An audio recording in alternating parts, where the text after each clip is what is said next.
I knew that she was going to be that dictorian. I thought it was called valedictorian. I thought out of this school. Hello, everyone. Hola, mis amigos. You're listening to Oh My God, Hi, Hijo de Dios. Hola. With me, George Lopez. Porque, ¿sabes qué? Let's do the show. Porque I got a lot of things to do. I gotta go to that dry cleaner ahí. My kid fell. Se pegó la cabeza. I gotta go get some Neosporin Paul. You know what George is? Oh, I'm sure he's around here somewhere. What's his name? George? Lopez. George Lopez. Oh my God! OMG. OMG! Hi! Oh my God, hi! You know, you never consider yourself a restaurateur per se. And Chicano art, paid the artist on the thing. This one is the hibiscus one, and you have the little Mexican lager. I have the lager. And what do you think? Good, huh? This is my favorite beer. I've been saying this for weeks now. I wish you didn't only take one to fucking get drunk. You could give me more facts. But you can't really. after one, you don't remember telling me anything. Yeah, you're usually shutting it down after one. But we have a few today. Sweet. So, what are we supposed to do, Grant? I'm sorry.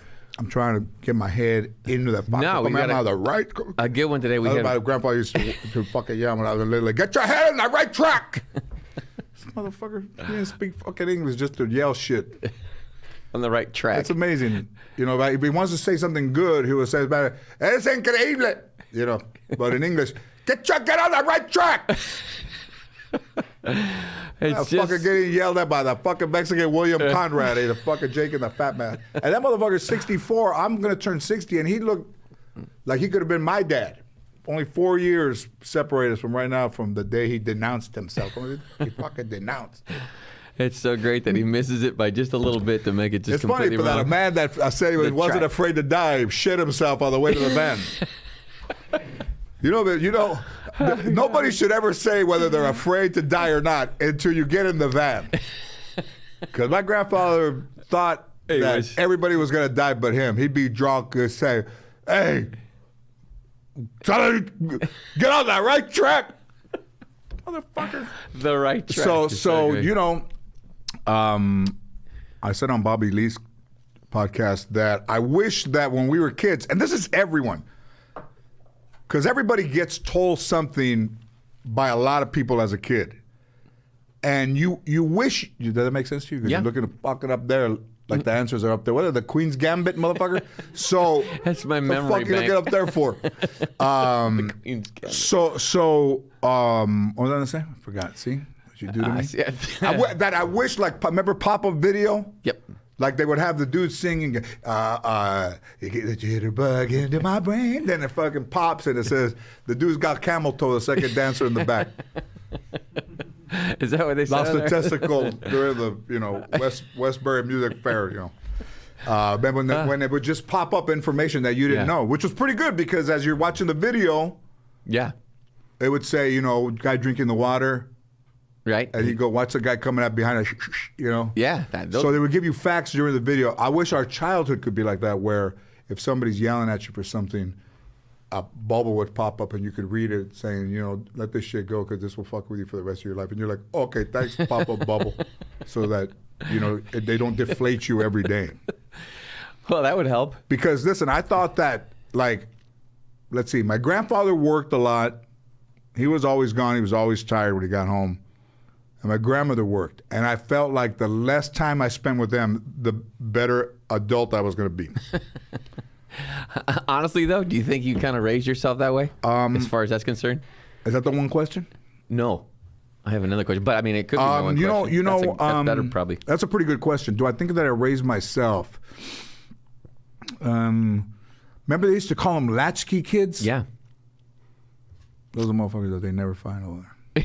Yeah, those are the ones that just disappeared. He dancing on the video camera at a fucking bar store right there, the fucking Roy Rogers parking lot. He disappears. Ran from home and never made it back. There's thousands of kids that go missing. People that go missing every day and around the world. Mm-hmm. And don't get serious on me, motherfucker. Now you're gonna leave me hanging out there. But no, I'm serious, man. Like when you see, like if you're, when you're a parent and a child goes missing, like I don't think you can't have a day's peace unless you're involved in it. Yeah, of course. Well, even then you they're can't, like, I thought so. he was in the park. And they're like, that's what you said yesterday. It wasn't? That you hear from the fucking back. I told him to get on the right track.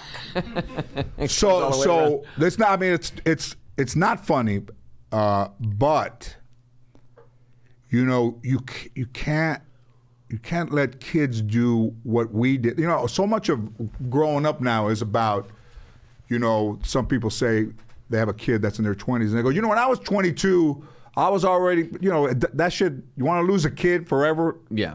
Tell them that. Yeah, exactly. That's almost like yelling, get on the right track. Yeah, that doesn't mean anything to a once your kid. kid is like, man, fuck you. Yeah. Look, we all talk under our breath when everybody gets yelled at. Everybody does that. That's the deal. But when it starts to be like, man, fuck this motherfucker, that's when you lost your kid, because he ain't coming back from that. If he says, you're walking to the car, yeah, I kind of know he's right. You know, I never said that, but as long as you're not just completely profane all the way to the car, and when you start the car and you look at the house like, I can't wait to get the fuck out of this motherfucker, then you remember you're 11 and you don't know how to drive. So do you think, especially when you're in your teens, when your grandmother was mad at you or something, or gave you a bunch of shit, or your grandfather, were you kind of like, I got this, or were you learning? There's two answers I want to give you. One is they didn't really care if I went to school or not. Like, what kid says, hey, you want to see my report card? They would be like, get that. That, like, wow. Some parents are diligent. And if you had parents that are diligent, God bless you. Yep. Because I think when you want a child is different than when someone gets pregnant and you have to have a child. Like, you want a kid, and maybe you think, you know, you get married. Nobody does that. Remember in the 50s, man, this bitch would go to Bombay. She'd be like in 11th grade, she's pregnant. She comes back, what happened when I go? What are you? Oh my God. When I go, what are you? And you know, I went to Bombay to visit my aunt. Hey, bitch, you have an aunt in Bombay. So they would, in the 50s, they would send them away. Crazy. If a girl got pregnant when she showed, Yep. they would send them, like, I don't know where they would send them where. There were special schools too. My lovely wife Pregnant went to a special, University. Yeah, my lovely wife went to a special school. To win the Hyman Award for Pregnant University. Yeah. Marcy Horvath. Man, como la fucking Horvath. Horvath! La Horvath. I knew that she was going to be the dictorian. I thought it was called valedictorian. I thought, out of this school. Yeah. She's the top of the cock around the walk. Yeah. She And her dad from the fence, chain link fence. Get on the right fucking track. Yeah. So what I forgot my answer, but that was a pretty. Whatever I'm trying to say, I think could be important once they edit it together. But that we didn't. When somebody wants you, it's different than when somebody you just have a child.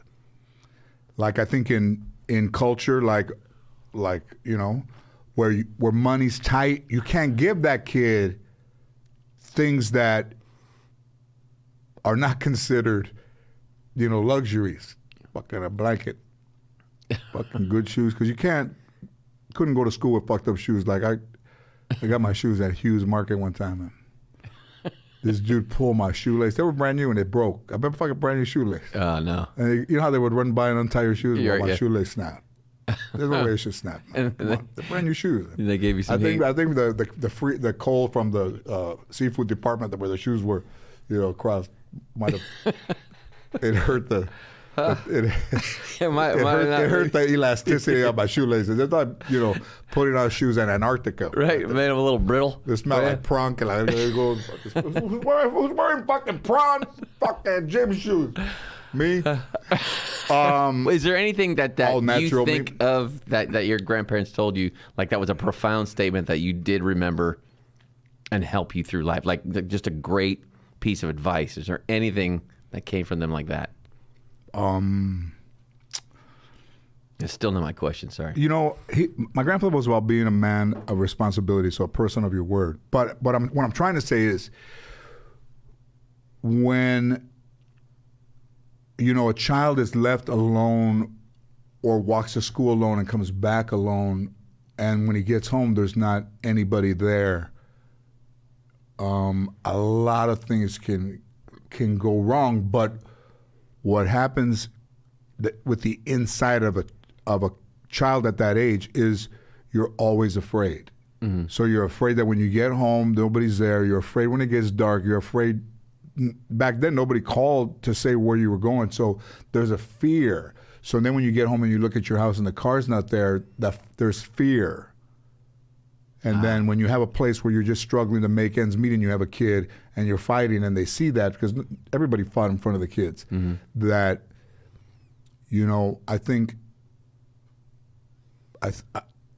that it affects, it has to affect the overall balance of a child. If when he goes to school he struggles and he goes home and no one's there, like that's tough for a kid to overcome. If somebody has a brother or a sister or an aunt that was home, like a lot of times, we had the mom's mom or the grandmother, but in the 70s, late 60s in Los Angeles, there's only fucking 9 Mexicans. So if everybody spoke English except, but it always smelled like beans in the house, fucking temperature, fucking 114 114 degrees up there. And freezing in the winter. And freezing. So I don't know what I'm saying. But, sport, that's what sports is good for. But I don't think that it does a kid any you're not doing him any favors by having him spend so much time alone or with brothers and sisters, and then, and back then you would suffer in silence, where now you could go to the teacher or tell your dad and get care. Yeah. Get therapy Real help. real help. Yeah. Yeah. Can you imagine if I would have told my grandfather, every time you tell me to get on the right track, you minimize me? He would have said, I'll fucking run you over with a fucking car right now. I'll hit you with the Once track. I get on the right track, So you almost have to listen to a kid now, where if we said something to our parents, like, I don't like when you tell me this, it makes me feel like I'm, stupid, then they would have probably said, well, then don't be stupid then. Yeah. That all hurt. That all goes pop-up video. Whoop! Everybody says, take that chair and hit him over the small of his back. But when we have kids now, even though that these kids, I don't think they get everything they want. A lot of times when you don't get something that everybody else has, you feel minimized. And it shouldn't be about what you have and we don't have, but music does that. Rap music does it. Videos do that. Instagram does it. Filters do it. That's not the real person. Yeah. And what are we going to end up with in 20 years? What are the values going to be of the kids that are 13, 14, even 20 right now? Yeah. That's why when robots take over, it'll be better, because humans won't be able to do shit for themselves. Yeah. It's and you want somebody to show up at 7 o'clock in the morning? There's nobody that's growing up right now that's going to be there at 7 o'clock in the morning. So you might as well have fucking Harvey right here with a fucking tripod show up with fucking Felipe right there, and both of them can carry this thing out. Right. You're waiting for 2 kids who are millennials right now to come and work. So, yeah. Zoom and this last year of losing people and people who didn't believe that was true or think differently about being vaccinated. But these flus have come throughout the years. Not new. Not being prepared for it is new. But the idea of the flu is not new. And it's almost 600,000 people that have been lost. That's crazy. And people refuse to be vaccinated. People refuse to be vaccinated or refuse to believe that the election was real. Fucking WWE crowned the new champion. Nobody fucking double guessing that. But the fucking president, they're out there, bullshit. Stuffing ballots. Meanwhile, fucking the Night Hawk, I don't watch fucking wrestling. What's their fucking name? The fucking, the Principal Man. I don't fucking know their names. How about that name for a How wrestler? about that for a That's wrestler? Principal Man. He looks like the principal, but he'll fucking fucking slam you down, give you a fucking wedgie, your fucking calzone, come out todo cagado. He's got a pocket protector. He's in there just. You got a everybody's tampon eyes. flying out. The lady right there, she grabs the wings and jumps on Oh, Jesus. the third buckle. So The turnbuckle. That's yeah, I great. don't know what that was about. That's awesome. How was that, man? Pretty good. I'm not sure what the fuck it was. Oh, man, but you were going. That was just one answer. So I'm saying that I don't think the kids have the fortitude, because that has to be put in you through something tough, like iron, metal on metal. You ready for mental health? Mental health. You can fucking go. Listen. This is how much we fucking pay attention. Right now, you talk to a fucking kid, that motherfucker's looking at his phone. Don't fucking try to tell Jeremy, I won't be alive in a year. He's like this. Hang on. I don't think I'll be alive in a year. We go to the US Festival, there's fucking 675,000 people. And a little skinny motherfucker in a red, look like Jiminy Cricket. Right. Like a goddamn fucking... Mr. Bob. And he came prancing without the out head, there. like Jack in the Box, without the head. This guy's in a red suit. He walks up to the microphone. He goes, "You ready for metal? We got it! Mental health!" And everybody knows what he's saying. Yeah. You can't even fucking, the fucking speakers, They're singing they ought to fucking tell it over their shoulder. Hey, you heard what he said? I didn't hear it. He said, tell him, pass it down. He says, you want metal? You got it. Pass it down. It's a little quiet, the right? Beatles right played Shea Stadium with the speakers from the fucking Met game. Oh my God, that's crazy to me. They couldn't understand a word they're saying, right? No one could say. They couldn't hear themselves. Oh, I tell you something. Fly ball to left center. Lenny used to change the words, right? You gotta check out that quiet rap video. He comes prancing out there. Yeah. Power driver. So Bible says that I never mind. Well done. How about that? That's what this whole last fucking 45 minutes have been about. Yeah. Like that. So I think, mine's 25, and I had a conversation with Ann about some things that she would like her to do, but she wants me to tell her. So why does she think it'll hold more weight? They're more serious. No. But listen, if you ever wanted to get some real information that was serious, you didn't want it from me. So that's how times have dipped. You're right. That I'm the one giving you bad information. I remember I had that joke that when somebody dies, Mexicans always laugh. They're like, hey, hey, man, remember that dude that I worked for? Remember that dude was always he died. And you're just like, oh. You're chuckling as it. What did it say on the death certificate? It says he wasn't on the right track. But I had a cousin that got hit by a fucking train, and you're like, how the fuck you hit by a train, motherfucker? You see it coming. And if you can't hear There's it. a train of the way. No, it's not. You leave just from the knee down. You can feel it coming. And the dude saw the leg on the train, and he said, sir, you have to stay on until the train comes to a stop. He didn't know that there wasn't from the knee above. He thought he was talking to a person. He's talking to the leg that's trapped in the... He's talking to the shoe. In the arm grip of the train. Sir, please be seated. The train's going to come. There's nothing connected to that from those pants down, from the knee down. Where was it? Where'd that happen? Right outside of... No, it happened...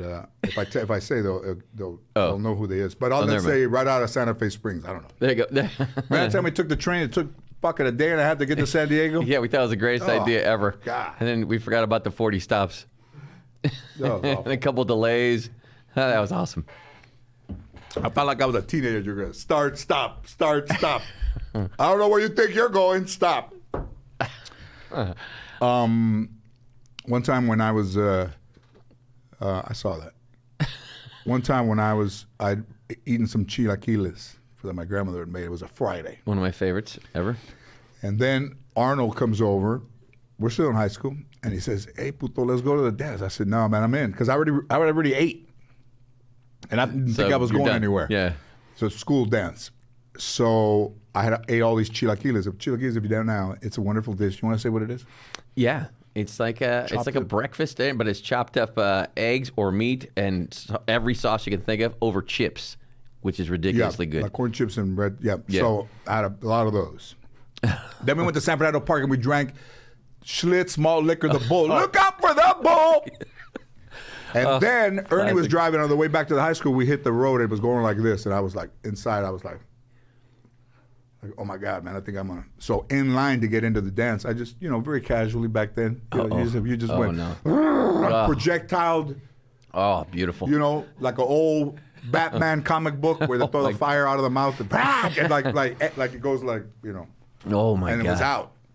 And then this girl, they're going, hey, this girl wants to dance with me. Like I already chunked. I had another couple of drinks. Yeah, so we're dancing in the middle of San Fernando High, right by where they tip off for basketball. I look down, and my right shoe has fucking chilaquiles on it from outside. Rough. I told her it was a rose from a wedding I was in. Okay, what else? That's enough for that. Well, we are going to have Vic Aguilar on. Victor Aguilar is a guy that was a 22-year police officer with the Los Angeles Police Department. Whenever I had an issue, because a lot of times, well, I think most times, people don't have access to somebody who's actually going to get something done. So I thought he would be a good guest to answer questions because maybe on topic that, all I watch is YouTube. And there's a phenomena of, why do you say a phenomena? Because there's a lot. Okay. That's all you gotta say. Why do you say a lot? Because fuck the word phenomenon. So of a lot of guys who get cars and dress them up like undercover police cars or drive a black and white. If you want to look at YouTube, there's all kinds of instances of it and pull people over. Yeah, that's and ask crazy. for their ID, follow people. Back in the day, maybe a cop would pull some chick over. When I was in high school, Judy, I got pulled over by some cop, and the cop asked for a number. You're just like, man, Yep.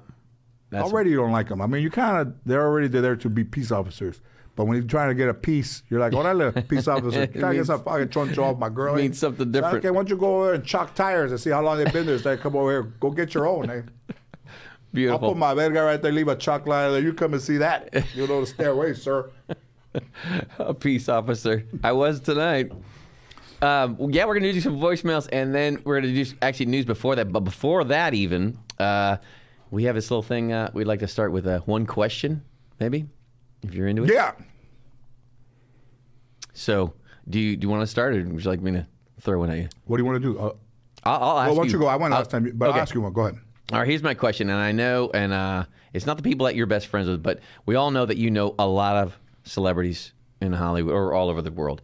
I'm just asking you. I would think that most people would want to know. Is this a real question or is it some bullshit? This is a real question. They told you to ask before we got No, this is real.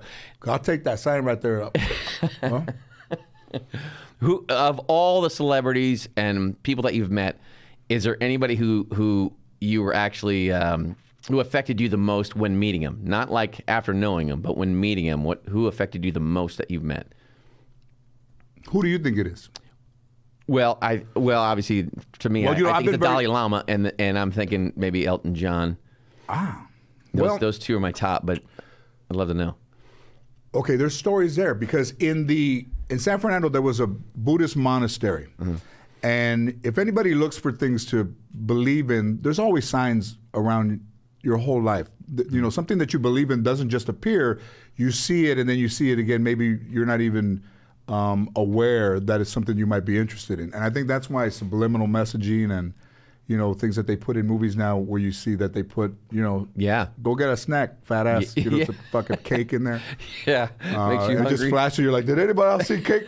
But there was Buddhists in San Fernando. There was a monastery that my grandmother thought, of course, they were Hare Krishnas, and every time you saw them, but they weren't. And then when I moved to another part of Los Angeles, Sherman Oaks, there was a monastery there, and then a couple other places where I live now. But in 2009, I think I was in a really dark place, self-destructive place. I've always been a little self-destructive, but it's what's kind of, I wouldn't say it kept me alive, because that's almost self-destructive. But there is a little bit of self-destruction in my life in order for me to feel like I'm achieving more than someone else.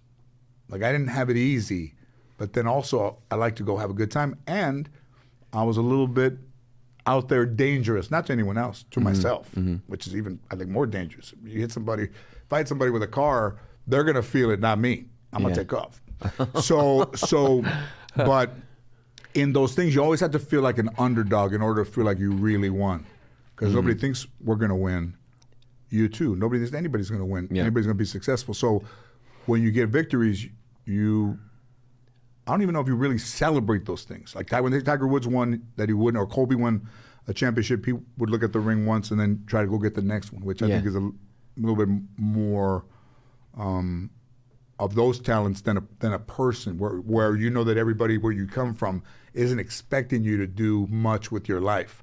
That is motivation enough. I don't think it's motivation enough today because they're always told that they can do whatever they want. And so for me, was I surprised? Yes. But did I expect it? No. But was it a total surprise? Absolutely. And then that is what makes me very genuine. I think when people see me, I had times when I wasn't, but I was sick, remember. But I think now, when you hang out with me, I'm always very nice to people, very generous to people. Very much so, yeah. So Dalai Lama, I would say yes, because it changed my heart. Yeah. But, I mean, Elton John singing me Happy Birthday after those songs meaning so much to me, I think that might be it. That was huge, yeah. I mean, I was such a huge fan. I would sing those songs to myself. And then Bernie Taupin at the 2 years ago in LA story. that, I took some friends and he walked in and, he's this dude, you're like, oh my God, man, it was Bernie Taupin right there. So I was like, I told one of the ticket people, I said, hey, I think you could introduce me to Bernie. I got to drop these tickets out. But yeah, and then when I went back in, he saw me and he goes, George, Bernie. I was like, oh, hey, Bernie. And then he said, Sir Elton told me you were coming to the show tonight. So that's what I'm going to put on my chest. Yeah, right. That's going to be my next tattoo is going to be George Bernie. Sir Elton told me you were coming to the show tonight. How perfect. Right here on my chest. I haven't figured out the fun yet, but that's what it's going to be. And that meant a lot because Elton John was very kind, always very kind to me and respectful. And we would congratulate him on his, stays or in residencies, and we'd see him on tour. But Bernie Taupin doing that. Yeah. Because and you don't have the time to say that all those words you wrote, kind of meant something. Okay, it was almost like something you could feel. Yeah. Not just sing, but you could feel it. And that, yeah. Anybody like outside of those two though, you think?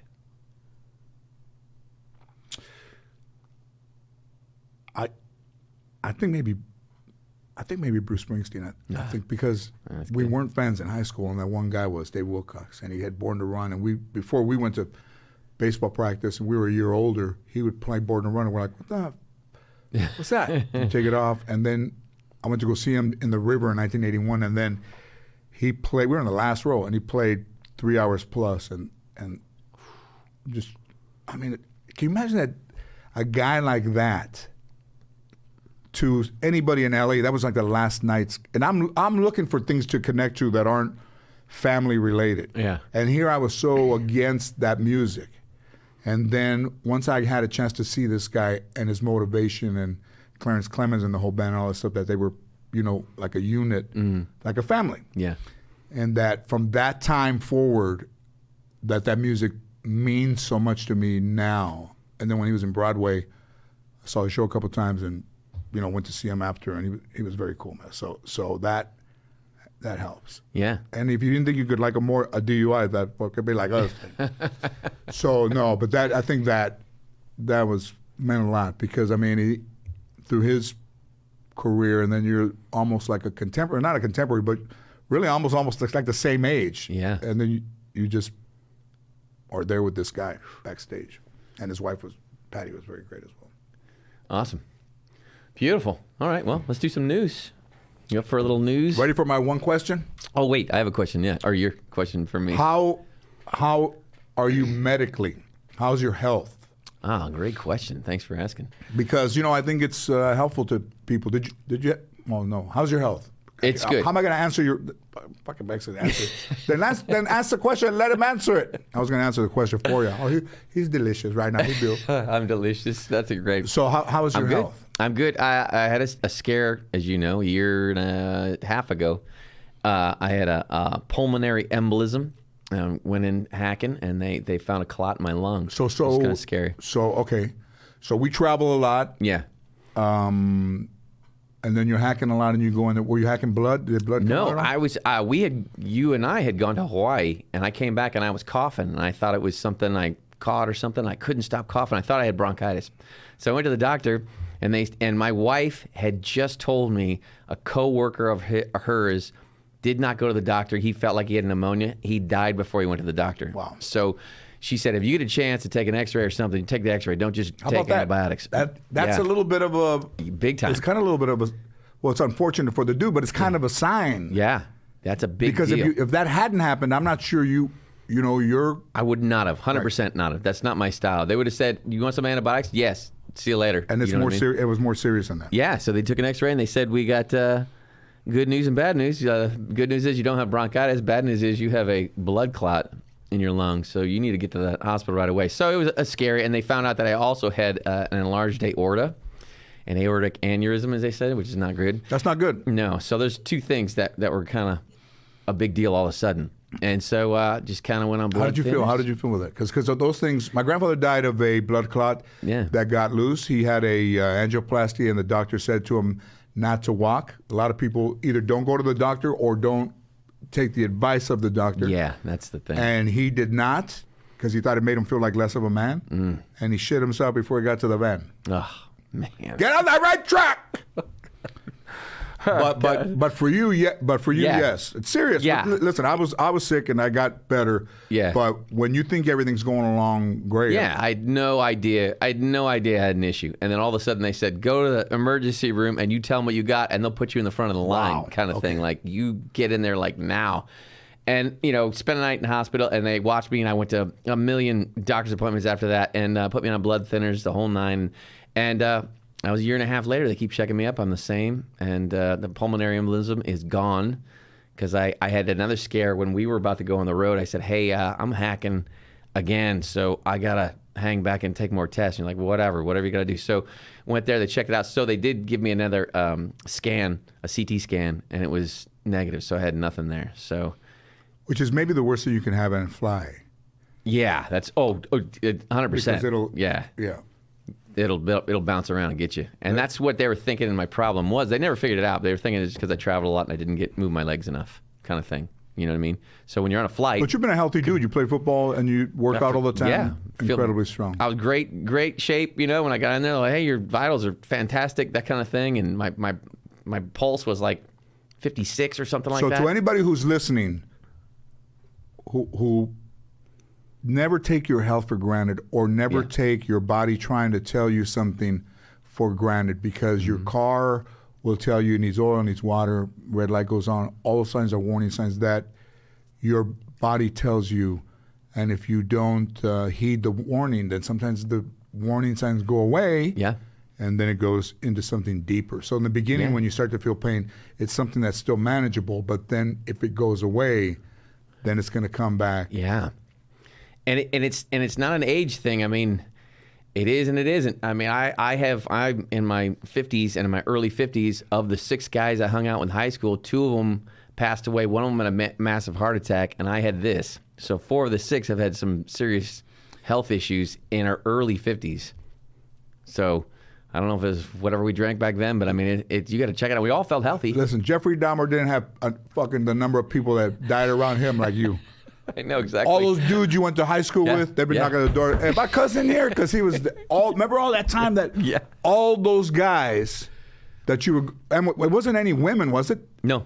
It was one that her doctor, we won't say her name, but also second opinion on health because remember she was doing okay and the doctor said, oh, we'll give you a little, and it didn't work on her, but she was fine without some radiation or chemotherapy. Yeah. It was what had happened. Had a brain tumor. They radiated it out and they operated and got it all out. And they said, well, just to be sure, we're gonna give you chemo. Killed her. Man. She was fine. Like she was absolutely okay. And she's like, he's not supposed to be on the fucking show. I am. That's What are you looking over there for? Oh, he's talking to the audience. Fucking Burr Griffith motherfucker right here. I'm right here. Talking to the back of the room. Talking over there. 4-person podcast. Peanut gallery. What do you think about that, Yeah, Aaron? the peanut gallery over there. Yeah, unfortunately, that was what happened with that. That was but my health is great. Thanks for asking. But yeah, right now, but I gotta check it out all the time now that I'm on the radar. So they call me. Health. Canada's very different, but a lot of the things that are wrong with this well, with any civilization, is, there's a lot of people out there that are very sick. Yeah. And there is really no place for them to go. And that's unfortunate. Because I saw a lady waiting for the bus that was so swollen. Even if I wanted to give her a ride, I don't think she'd fit in the car. So, Oh my God. That's so unfortunate. It hurt me to see her. It hurt me to see her. Yeah. And homeless and not in good health. So before they had free clinics, and now you can't do that. There's not so much of that. But if there's one thing I would wish that it would be that there was better medical treatment for people who are not well or mentally ill. How about this? A dog gets loose in the neighborhood and everybody looks for it. They put it on Neighbor Next Door. They put it on all the apps. They find it. They celebrate it. Some dude is walking around your house trying to steal your mail. That dude's not mentally aware and nobody says shit about that. But a dog running around, they pick him up and get him treatment. Yeah.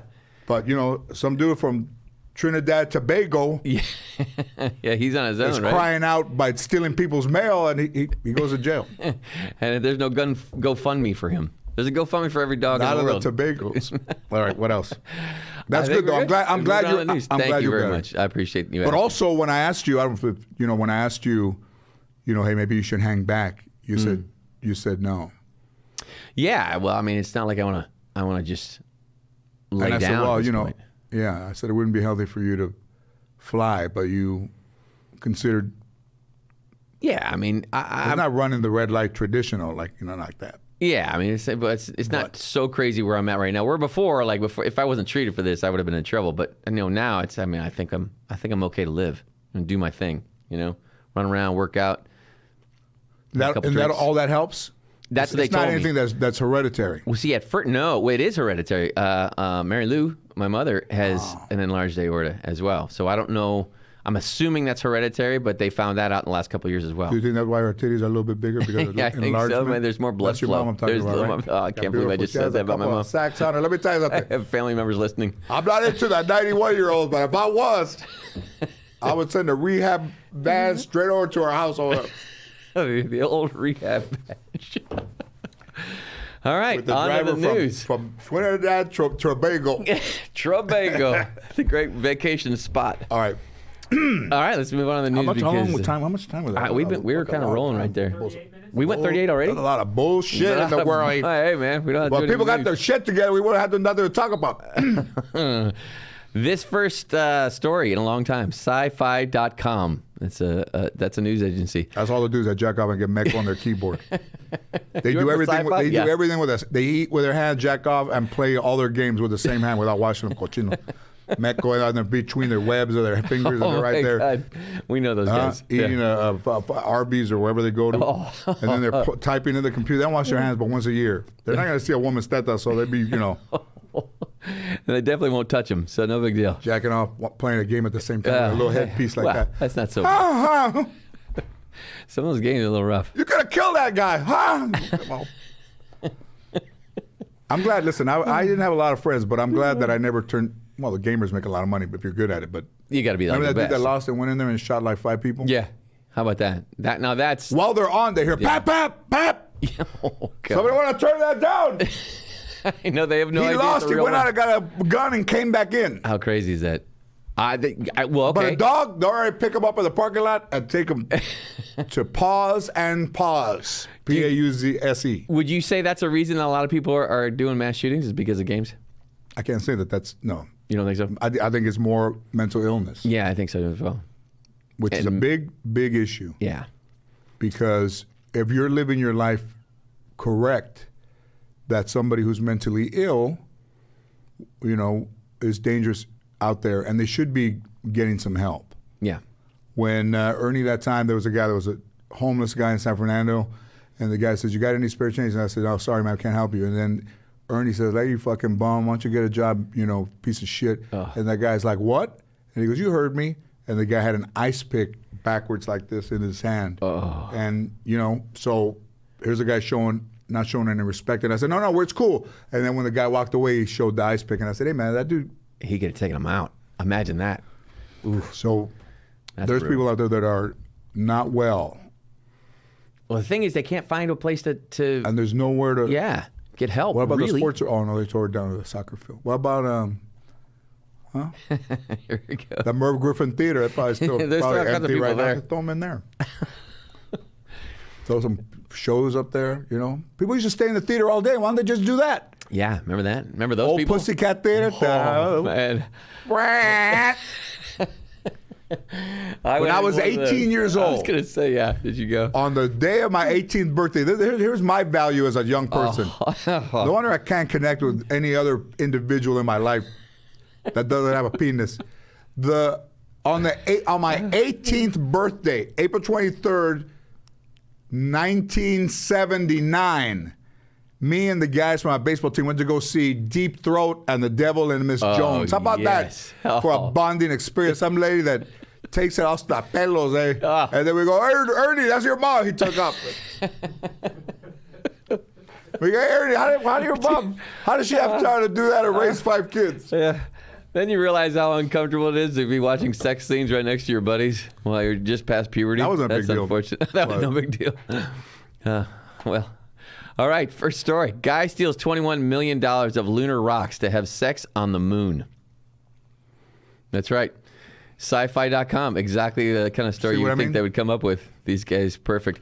We don't know how we missed this story, but a few years ago, a NASA intern was convicted of moon rock theft. Specifically, he stole moon rocks so he could have sex with his girlfriend on them. And who was it? Buzz Aldrin Jr. Yeah, that's right. Huh? And Yeah. Neil Armstrong the third. Wow. Oh, God. What do they call it? They call it the lunar module. Both dicks in their face. They can't see anything. Just balls from far away. Couple of moon Coming rocks. in. The lunar module is coming in. One huge load Oh, God. for her. One small step for Bangkok. You feel the crater. Well, you know what? That's awful. I guess people fucking like bunny costumes. I don't know. You know, back in my day, you couldn't cover yourself. You know, women wanted a nice mattress, maybe waterbed, but not rocks. Listen, But the story is so great. how loose does a girl have to be that she'll fuck you on some rocks? She'll fuck It's a great anybody. one. Seriously, that is such a great She'll story, though. Fuck you in the middle of the fucking Sahara Desert. I can't get wet unless I'm surrounded by rocks. Oh, God. Imagine saying that to your girlfriend, though. Hey, I stole these moon rocks. Let's have sex on the moon tonight. Ha ha, get it? Like, let's get stoned and have sex on moon rocks. What's that guy's name? He's not. I'm sure he's His not name is allowed Thad to- Roberts, who was in love with his girlfriend of 3 weeks.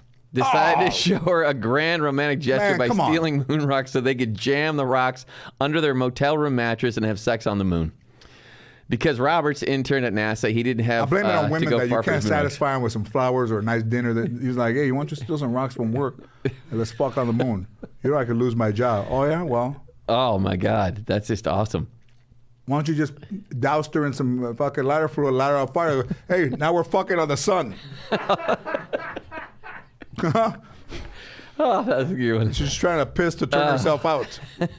Yeah, they sent him to federal prison for 7.5 years for that little. Well, move. good. They'll be Yeah. here. Feel the fucking mattresses over there are fucking hard as a rock. I'm sure they'll be fucking shooting loads all night. Right at home. I feel like I'm back on the moon. Got out there. He should get the Farmer's Almanac to know which night the moon is closer. Oh God, that's awesome. Increase your penetration. Wow, man, there's some crazy ass people out there. Yeah, that's a good one. I 'Cause like if I had that a one. rock in my shoe, I'd stop fucking. I'm It's such a funny off story. He because I went gotta to get out of jail. there. So he went to jail. 7 years, federal prison. So, but I mean, he did it probably just to fuck around, grab these rocks. And How say, much- hey, But there's a lot of money in rocks. Like what? they must be priceless. They didn't. I What didn't does the have- price on that? Almost like a garage sale. You're like, well, hey, how about this one? You're like, oh, this is that one. Oh yeah, that's from Saturn. No, that one. I don't know, $12. What about this one? Hey, but that's what Mars. Hey, put that one back. Yeah, right. You can't take that one. That's a Mars one. Yeah, crazy. That's it. Yeah, moving on. Walter Cronkite, the worst fucking announcer I in know the whole exactly, world. and that's all there is. Walter there is no Cronkite more. was alive right now. I'm sure he'd call the show. He'd, hey man, fucking Walter Cronkite's on the phone. Wouldn't it trying be to tell great you to to have get him on your the shit thing? together. He calls in. He's like, Eric "Hey man, when you Severak, read the whatever. news, try to stutter." All those old dudes are all dead. Poor guy. This is All the most trusted newscaster in the world. right. There's no such thing as that anymore. And now it's some If you're with one of the majors right now, they all blended chick on Channel 2 my God. from 4 to 7 in the morning. All right. blended chick. All right, this one from my favorite, IrishTimes.com. Irish Times. God bless America. In Ireland, man evicted Remember tenants. my man Richard Kugler used to say, I'll give her the shillelagh? We'd be in junior high, and I didn't even know how. He sounds like the Kugler might be greatest German. dude. So he would be, Shillelagh. remember he'd grab her butt? We'd walk down in junior high in the C building, grab her butt! In 7th grade? In 7th grade? In seventh grade, grab her butt! Uh, and then he would walk over and go, I'm going to give her the shillelagh. I didn't even know what a fucking shillelagh was. Yeah, it's the old Irish But I'm sure he word didn't for give it to her. Yeah, he wasn't that guy. Can you spell shillelagh? I no looked way. it up. Man, there's all kinds of shit in there. No, I can't do that. More than haggis. There's more shit in there than haggis. Haggis.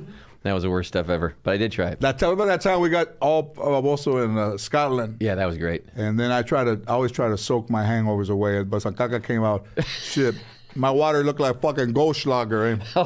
I was like, I gotta get out of this water. They got flakes in it. I said, either I've been drinking Goldschlager or Big Daddy had a little almond joy breakup during re-entry into the Earth's atmosphere. Who's Big Daddy? Me, you fat bastard.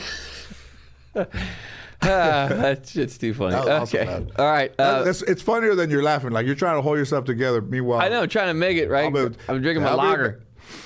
Oh, Is that right water? now. This is my lager. This is my favorite. Oh, that's just. This is my. And But this- really, the caca all over the place. Ooh. How about that day I after? thought Goldschlager. They said only when they didn't shine. I thought started to suspect something. How about when you got up in the morning and you're like, what are you doing here? In the room? Remember you're in the room? Remember that? After we just got destroyed the night and we were supposed to go back and I think you were supposed to make an appearance or something like that. And that's when we were singing. What No, that was no. Remember we just it was because of the wind delay. Oh, in Scotland. Yeah. And we just got We're playing in the Dunhill Cup, and the wind was so strong, it was blowing a professional golf bag over and over again, and those things are at least 80 pounds. yeah, huge. And we didn't play that day, and I think that's how I got uninvited, because remember I thought I was in the lobby and I was in my room? Yeah, that was what I was talking I said, about. what are you yeah. doing here? And you're like, I'm in your room. I was waiting for you to bring me the key, and I was already in my room. Yeah, we were toast. And then you could hear Don Felder singing Hotel California. We were walking past. We were so drunk, and we were holding each other up, walking back to the hotel, and we hear right next to us, Don's playing Hotel California, literally playing it. One of the members who wrote the song. It's is funny, right, a place that it. has celebrated drinking for so many years would remove me because of my antics. I can't imagine. But how about But I singing get those it. songs? Hey, that's game. You sang some. I always get thrown. I've Man. been thrown out of some of the best places in the world. All right, Irish Times. Speaking of drinking, what's okay? What's one of the most posh place you think you've been either uninvited from or kicked out of? The most posh place. Paparello Catholic School in the third grade. No. Do you know that when I was in? Nobody knows this. Man, I don't know it, baby. There's a boy named Gooey Adams, man. And Gooey Adams, man, I used to work the hill, man. And Gooey, he just reamed of sex. And he would bend over, man. The smell would permeate through his high karate. High karate from Elvis. That's awesome. Man, the minute we start making money in this thing, I'm gonna start letting the other stories come The out. bats out of there. Okay, cool. All right. Well, hang I'll on. give you $5. That's deal. All right. What's that one? Irish Times, but okay, Irish Times. This Let's you would say. think this would be about drinking, but it's not. Man evicted tenants for growing cannabis, then set up own grow house for himself. So That's what everybody did. yeah, so he shut. Okay, the man had burned 33 cannabis plants. Where which did he this happen? Where did discovered. this happen? This was in Europe. All right, good. Thanks for narrowing it down. Good. Thanks. Hey, you know what? As you're saying that, I can almost almost see the guy right now. This isn't. Yeah, what? I was thinking, man, I wasn't ready for that one Man. because I'm looking at the things and it says But don't fucking read ahead. Yeah, Read so- with it. You're leaving me in the dark oil of man offered fucking 5,000 cat fucking jacket on. pounds to grow Peter house Chris gave me operations. this jacket at a Kiss Destroyer tour, 1977. Oh, that's funny. Okay, yeah, this is in Ardglass, Charleville County in Cork. There you go, in Cork, Ireland. Have we been to Cork? Yes, we went through Cork. I don't remember what it was like, but I remember it was on the itinerary. That's all I can see. I remember what it is. Hey, what was your favorite place in Ireland if you remember the last trip? That castle we stayed at? Yeah, that was really That cool. was in Scotland. That was in Scotland. Which was in Ireland? Where did we play in Ireland? Ballybunion? I can't remember. Oh, the one we stayed by the water, I think that was. Yeah, that was place in- Kinsale was amazing. Get it? Yeah, Kinsale was awesome. Get it, man. It's my niece's middle name, and the greatest place in Ireland. That's your niece's middle name? What's her name? Molly Kinsale Rotterman. Oh. All right. She got 3 names, fucking serial killer. Yeah, exactly. Wait a second. Is everybody missing a wallet or a purse or a cat? Yeah, she's not good with animals or other Molly people. Wallerwood Sabbath. No, Guilty. very successful. So, a man who evicted tenants for his property after he found out that they had set up Cannabis Grow House only to then take over the operation himself has received a 2-year suspended sentence. So he was renting out an apartment building. Yep. And then he started to grow cannabis, marijuana, whatever you want to call it. And as his business started to thrive, he started to throw tenants out. Yeah, exactly. So he kicked them out, and they were cannabis growers. Like it was a whole deal. They got him into it, and they threw him out. Yeah, he threw him out, and then he became the guy. So they You know what? discovered That's how Cheech and Chong fucking broke up. They didn't talk for 25 years. No.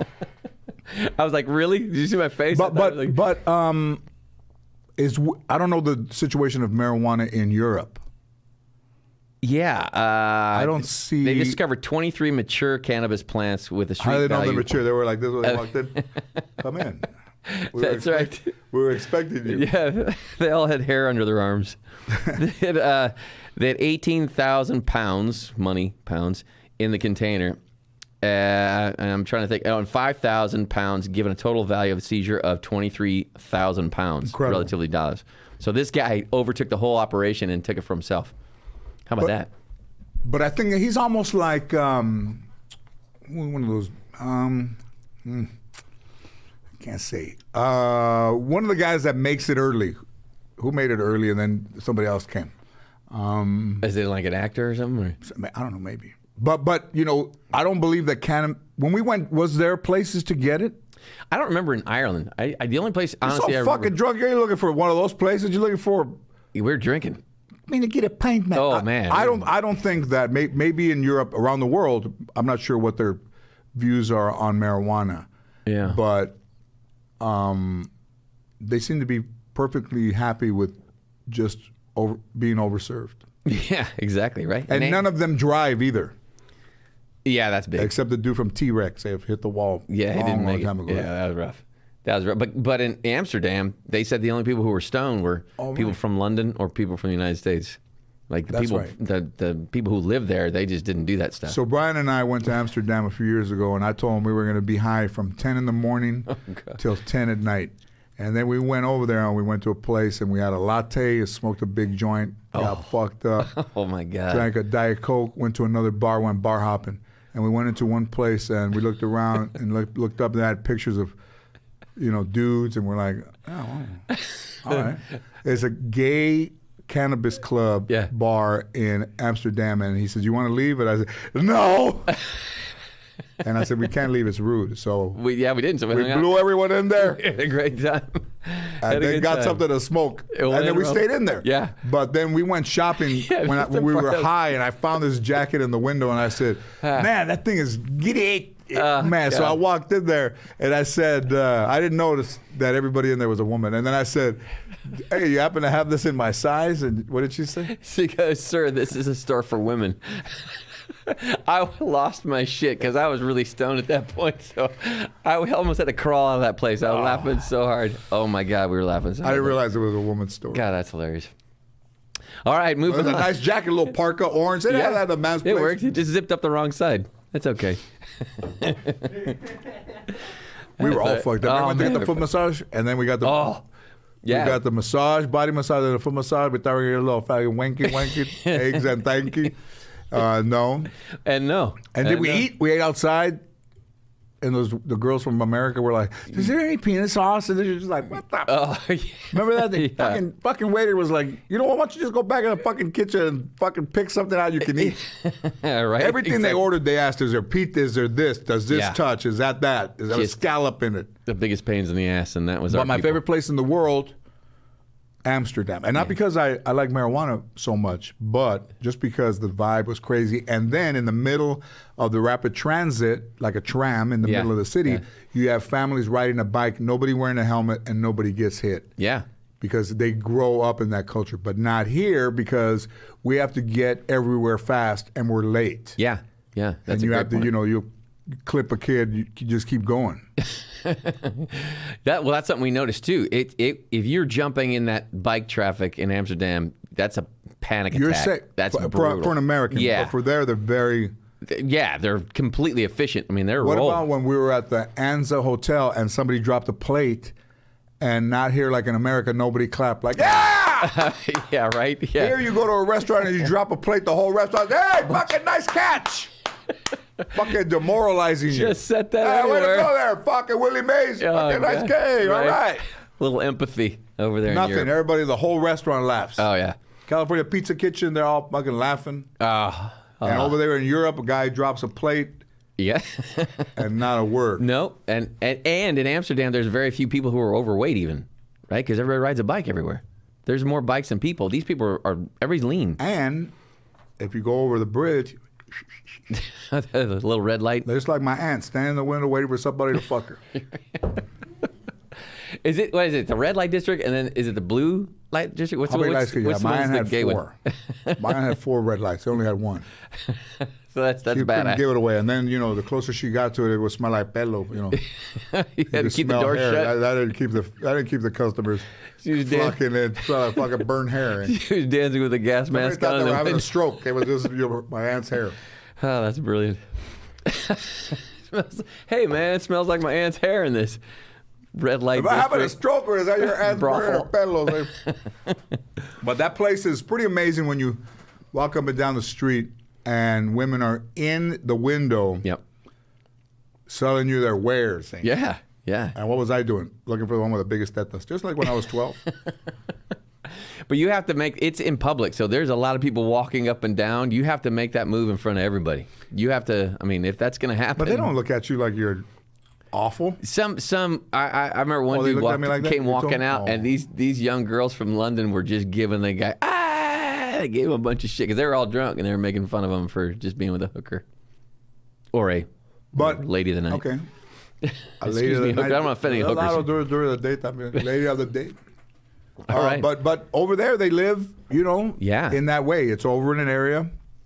Yeah, and it's Before it used to be like Trader Joe's, like there was only one in Sherman Oaks, yeah, right. then one in Solvang, and that was Yeah. it. So Right. if you went over there, it was almost like going to the red light district because Yeah. nobody went unless you were going Right. to Trader Joe's, and now they're everywhere. Yeah. But before, like Sprouts, if you went to Sprouts, it was like going to get some fucking choncho on the side because you're like No one where would you know. going? You wouldn't tell anybody that you were going to Sprouts. But now you cross the bridge. Now you cross a bridge, you're right there. And there's like a 5-story building, and they're all dancing. It's like Amazon, right? There's it's a lot of beautiful. Yeah, that's quite a place. All right, moving right along. KPXI.com. Here's something with our millennials. Where's that in? Lubbock, Techno. Where is it? That is Oh, so one time when we were on the road, Pennsylvania. you go to a hotel in Lubbock, and you think they have porn, but they don't. They have VHS. You have to go down there. Oh, And you're like, Oh, that's awesome. could I have, Pulp Fiction? And they're like, I didn't hear there was a Latina. What? American Pies. and they give you a VHS. Mm-hmm. Oh, that's awesome. That's something right out of a comedy condo there. That's nice. Ooh. Right? Yeah. Oh, Remember traveling in the St. comedy? Elmo's Palo. And the lady called me a fucking cochino when I took the. I was she already- did, she like, did. I didn't know it was gonna be a Latina lady, and I said, "You don't have the You gave the whole. the Pussy Holly story." And she turned around, and it was me, and it was her, and then she gave me the VHS, and I reluctantly, I mean, I was the only one at the desk, so I took it. And as I got to the elevator, she said, "Cochino!" And took the VHS. That's a struggle. It did not deter me from maintaining an erection until Buddy Holly got to New York. And broke his tooth off on the Ed Sullivan When he show. broke his tooth, that was Ruined him. all right. What else? Beautiful. This again, 4 You're Pennsylvania. not prepared. That's why I keep saying what else. I know. That's my 4 men in Pennsylvania woke up. 4 Pennsylvania teen girls accused of setting house fire because they were bored. That's a millennial, if we ever heard of them. In Pennsylvania, 4 teenage girls ranging from ages 12 to 14 have been arrested on juvenile court charges of setting a fire that destroyed an unoccupied Ferndale house earlier this month. Man, how about that? that goes on your permanent record too. And they were, I mean, that's If you huge. still burn up in Ferndale, that's going down. Fern- So what happens? So what do they do to them? They call their parents and then what? They go pick them up, or do they actually do time? Because I don't think any of these kids can do time. I don't know if kids are getting sentenced for this, or They were released into custody of they their take parents. their phones away. Yeah. What about punishment? Is you can't have any electronics? That would kill these kids. And those kids are like Yeah, they would fucking snap. heroin addicts after an hour. Yeah, right. Yeah, how about they didn't serve anything? They were released into the custody of their parents or guardians, and their case will be heard in the Cambria Juvenile Court. So as of right now, they're home though. They're not doing. I'm gonna go to that fucking court. Did I tell you what day they're gonna be there? No, it does So, not. do parents have a responsibility to? I mean, they're not gonna tell you. Spy on their kids, or Well, what would you do if that was your kid? That's a good one. What would you do? what could you do? You can't. I don't know. You can't put your hands on them. No, You can't throw them across the room. but they're You just can't. take every privilege away from them, though, right? Like, I mean, they got nothing. I mean, Those but, motherfuckers are burning houses. You think they give a fuck whether they know, can man. get on the computer? well, if they're bored and they lit a You fire, just say, the Sims wouldn't do this. That's when you're really mad. You think the Sims build a house so that one of the little Sims can burn it? we're always using the Sims against us. So I'm going to say, we burn stuff because we were bored, but these kids are burning houses. It's not, and there's nothing you can do about it. Did you ever burn anything accidentally? You ready to talk? No, fuck yeah, of course. Listen, where I lived right there, there was a wash, there was a wash nearby. So there was my house, and then another house, and then a cul-de-sac, and then the 5 freeway. And by my wall, there was a small area between the city fence, which was a chain link fence, and our property line, but maybe as wide as this thing. Remember, I'm a younger kid, so I don't know what the fuck I was doing. So I climb in between the fence and There the we go. wall, Yeah. and then I'm going like this along the Shimming wall. across, yeah. But when I get to the other side, I can't turn around because there's no room to turn around. So I try to edge out, and then I start crying. And the lady across the wash sees me. Oh, my and this is about God. 3:30. Now it's like 4:30.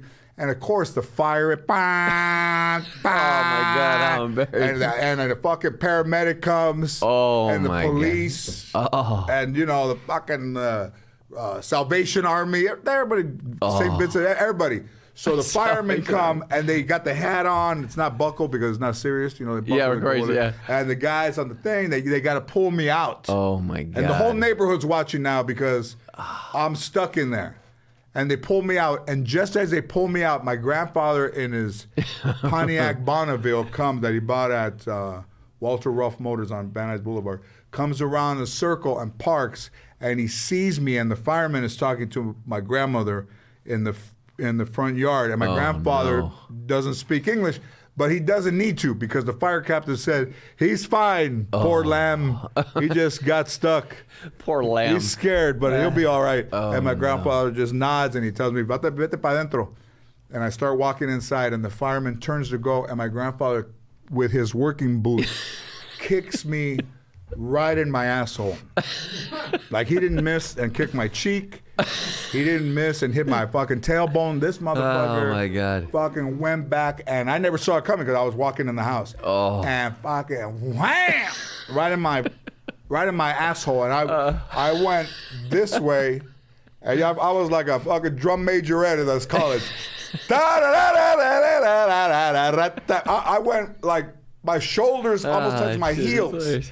He kicked me right in my asshole. Oh, God. And I tried to take a shit, not even a fart. The farts are... And then fucking, hey, my culo, hasta the fucking lower intestine and the God upper bless intestine were America. together. They took an x-ray, they were like this, holding on to each other like this. And I never saw it coming. At least if you see it coming, you can tighten. That's the first thing that tightens is your asshole. But when you don't know it's coming, that's the last thing. Oh, God. He got a couple digits up That there. motherfucker fucking kicked it. They were like this. It even lost. It went out of round like a golf ball. Like if you hit a golf ball bad. Right. They don't do anymore. But this fucking thing was like, it's supposed to be like this. This moment was like, it my God. It had a glitch in it. Well. And he just said in Spanish, like, he told it, like, he didn't, he just went to the chief like this, like, thank you, sir. And then he said, vete pa dentro. I took 2 steps, and I guess that means hike where he's from. Boom. Oh, that's Right awesome. in my oyo, eh? That is outstanding. I didn't think we'd get there from the Pennsylvania girls. Well done. Are we good with news, or we want to do some voicemails? Let's do some voicemail, because this shit is...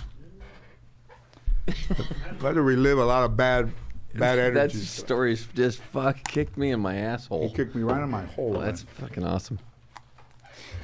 That was a tough one, man. How were you when you got stuck? I was, man, and you know what? It's not like trees or anything have grown over that. If I went there right now, Wow. I could tell you where he kicked me right in my oil.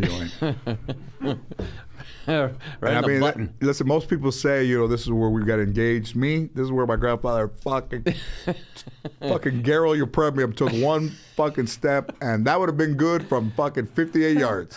Gary, does everybody know Gerald your premium? Oh, awesome. I think my Soccer style kicker. feet left the ground. Da, da, da, da, da, da. I was like that. And listen, I've been in a lot of pain in my life, but none so unexpected as that mud-covered boot with a steel toe, in case part of the pipes fell on his foot when he was God. working. That is hilarious. Right in my culo. Not on the side, not from, a lot of time Latin kickers are from, they kick sideways. Not him. He was Tom Dempsey. Straight back and straight up. Gave me the old Tom Dempsey 63 yarder. He get right in my culo, man. Oh, God. Oh, that's hilarious. Lift me off the ground. Oh. Hey. And what was your grandma like? That was your grandma like, oh, you just took a blow. Listen, after the kick, what can they say to you? Exactly. Like, It's before the kick, which you had to step in. and block them. Go for the block. Go inside. That's what all my grandmother said to me when I was growing up. Go inside. Go inside. You have to write that down because that's All right. Voicemail number 1. go inside. Hey, George. This is Jordan from Del Rio, Texas. I had a question. Oh, we were over there. I know you play golf a lot. Just wanted to see what are some of your favorite golf courses that aren't as prestigious like my golf course that you played at here in Del Rio, San Felipe Springs Golf Course. Kind of like the holes in the walls golf courses. So that's a question I had. Just curious if you can answer that. Thank you, man. Appreciate it. You have a great day. You know what? The interesting thing about that is that remember we played that course? Yeah, I do remember And that. the guy that was there that had the white Titleist hat. Yes. And then that was that place where that Mustang Miracle happened, where those Latino kids in the 50s who didn't play golf, and the owners would throw a fucking tamal in the water. They would go down and get it, bring it back up, like dolphin, fucking marine land over there with Latino kids. Oh, God. Not a dolphin around. Okay, he'll do it in there. Fucking Rodolfo. Yeah, that is a storied Throw a storied fucking golf side, course. throw a piece of fucking carne asada. He'll go to the bottom and come back up with 2 tortillas in it. No, but remember the story was. Yeah, it's an amazing story. Listen, in the 50s, everybody was insensitive, It was, in in the the 50s. least. And those stories are harsh. right? Oh, the ones that they're How telling. about Elvis stole rock and roll and not a black person could say nothing? Say Little Richard. Yeah, well, there All you the go. black people didn't say anything. Like, you stole our music, sir. Right? And Pat Boone. And Pat Boone made a living, a great living, just taking what those was songs. What was Pat Boone's song? Oh God, I'm about to look that one up. Some old shit right there. But he took all those songs from black artists and slowed them down and Pat Booneized them and made big hits. That was his deal, right? Is he dead? No, I think Pat's still around. He should be dead Old for Pat, what like he I know did. him. What about guys like that? That's how I'm gonna be in 10 years. They'll be talking about me No. like fucking Pat Boone. They'll be like, what was his I wasn't name? going to say that. I wasn't going What to say was his name? George Lopez? Was that his name? Was that the show? George Lopez Boone. Gotcha. Boone, nigga. Let me see if he's alive. Remember his wife? No, his daughter? Yeah. Debbie Boone? Debbie, yeah. You light up my life.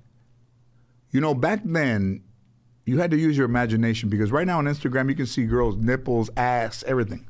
And back then, you never saw anybody unless you walked in on them.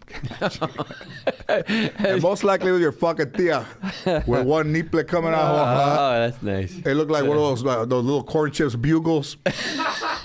Remember those with the fucking When you nipple stick that on your went up? fingertips? Yeah. And you know, I don't know how nipples have changed, but none of them go to the stars. And they call stargazers. Remember that when they would from old movies where the girls would be dancing, Yeah. a lady in cement or some shit like that, where she's getting dressed. And, They're like, except Mrs. Livingston and Eddie and the Professor had some had they're some like turnips. couple. Oh, goodness. Yeah. When the Ton Palo, she would yell at Mr. Eddie's father. Is there any unsung? Nobody has any of those. You know, that we know of, yeah. I walked in on my aunt one time and her nipple was the size of a corn tortilla. I didn't eat tortillas for almost the last 4 years that I lived in that house. I almost lost my shit right there. And almost. gacho too, like. That's awesome.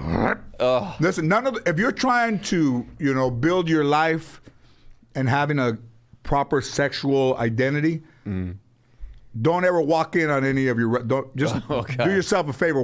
Knock before. do your best. Or call them on their phone and say, "Are you in this room? I'm outside the door. Are you in here?" Yeah, don't come in here because I haven't put my underwear on. So okay, I'll wait out here. This cannot. That time my happen. grandmother we were playing basketball in the backyard. This is probably late 60s on a Sunday, and she's drinking. She didn't really drink. We're playing basketball there with a board that we did with nails. Yeah, and it's she's there and she's like, George, give me the ball. I used to play when I was young. I said, no, grab it's all right. And she's got a skirt on you. And she's like, let me see the ball. I know how to play. Mira, acha. And she's dribbling and she lifts up her leg with no underwear on. And yeah, goddamn. Fucking sea urchin. Jacques Cousteau wouldn't have picked that urchin up and turned it over. Okay. He would have let the sea have that one. And we were just for a second. Oh, okay. And how much? She was older, like older? Old enough to. She was in her late 40s. Yeah, that'll do it. But she had 6 kids, so that choncho might have been 112. He looked like it was 112. Even the pussy said, don't look at us. Okay. Us. Both the lips. Jesus. I was gacho. Listen. It fucked up my identity of women because to see your grandma's fucking choncho on a Sunday afternoon. Sunday afternoons are supposed to be the best part of the week. Yeah. And she kicks her leg up and you just see, frap, Oh, God, that's awesome. Goddamn fucking Eve Arden hair in there. There's a full big That Girl logo. Oh, God. Oh, like the That Girl. Eve Arden. Man. And hard. God, you guys. Oh, God. Those are the things, man. I mean, listen, that happened a long time ago. It's almost my birthday week. And I still remember the shock. I couldn't even turn away fast enough. And she was dribbling pretty good, And who all saw it? Was it just you? It was me, and I think my mom saw it. Oh, your mom. Yeah. Oh, hey. And nice. Maybe my grandfather would have saw it. Ooh. But it was just a glim. Just threw it out there to scar you the rest of your life. All right, let's move on. And I never thought she was attractive, but when she was younger, she wasn't an unattractive woman. Right. It's just that when you're a young kid, you don't want to see an older woman in that. You ever see that movie Spank the Monkey where the mom breaks his leg and then the dude jams his mom up? No. Man, that's. Well, you know what? I think I got the VHS. I got it from Lubbock, Texas. Oh, they call you cochino when you put it in your car. Cochino! You didn't. Spank the Monkey. I think that's what it's called, Spanking the Monkey. The dude bones his mom.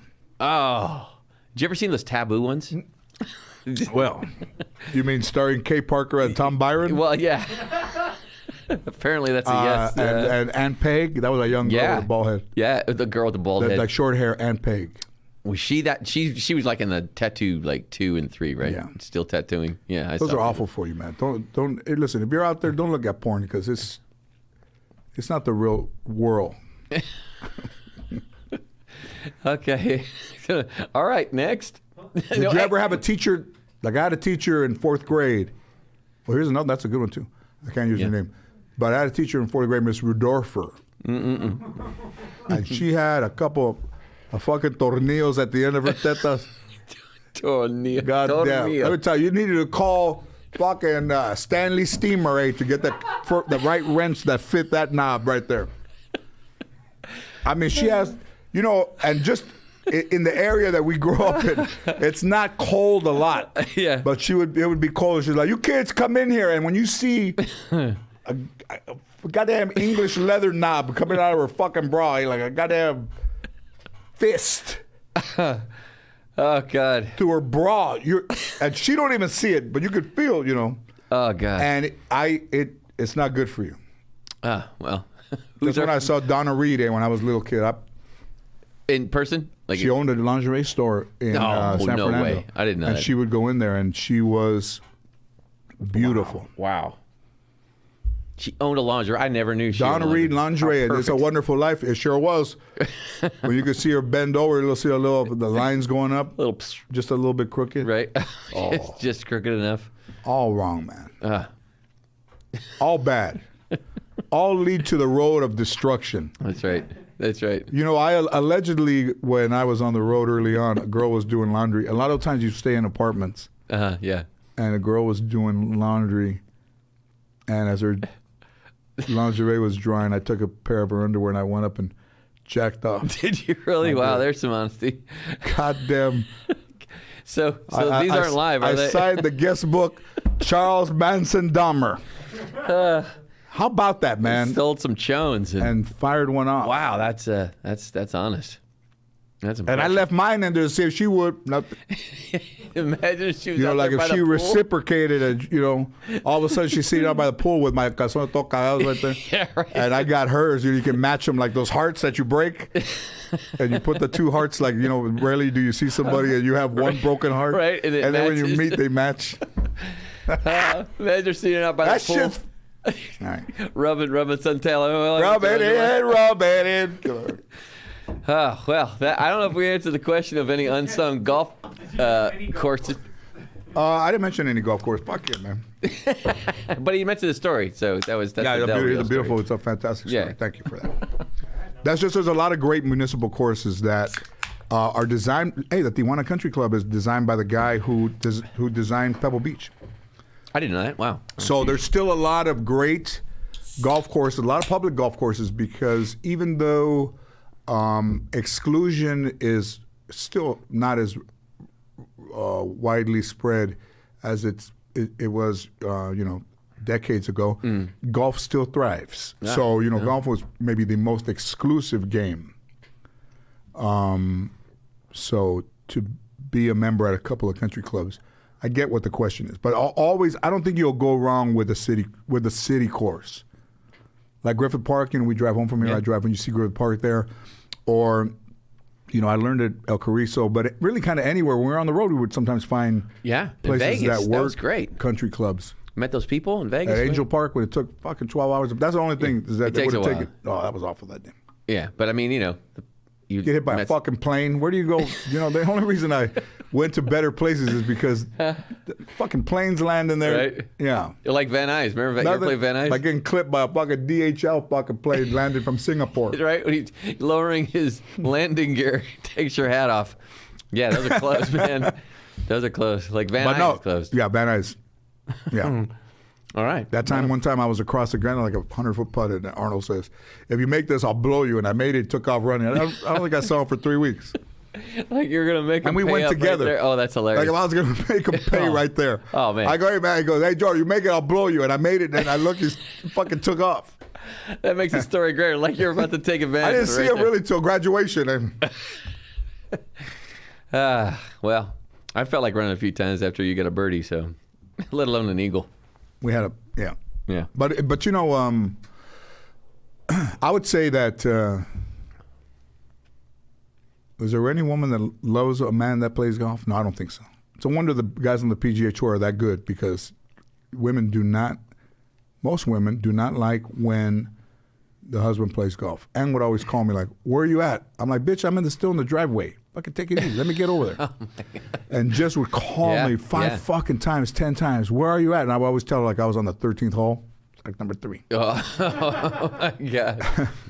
Well, it's a long game. I mean, it takes 5 hours. And look, and now we've been away from each other for 10 years. Did it matter? Yeah, there you go.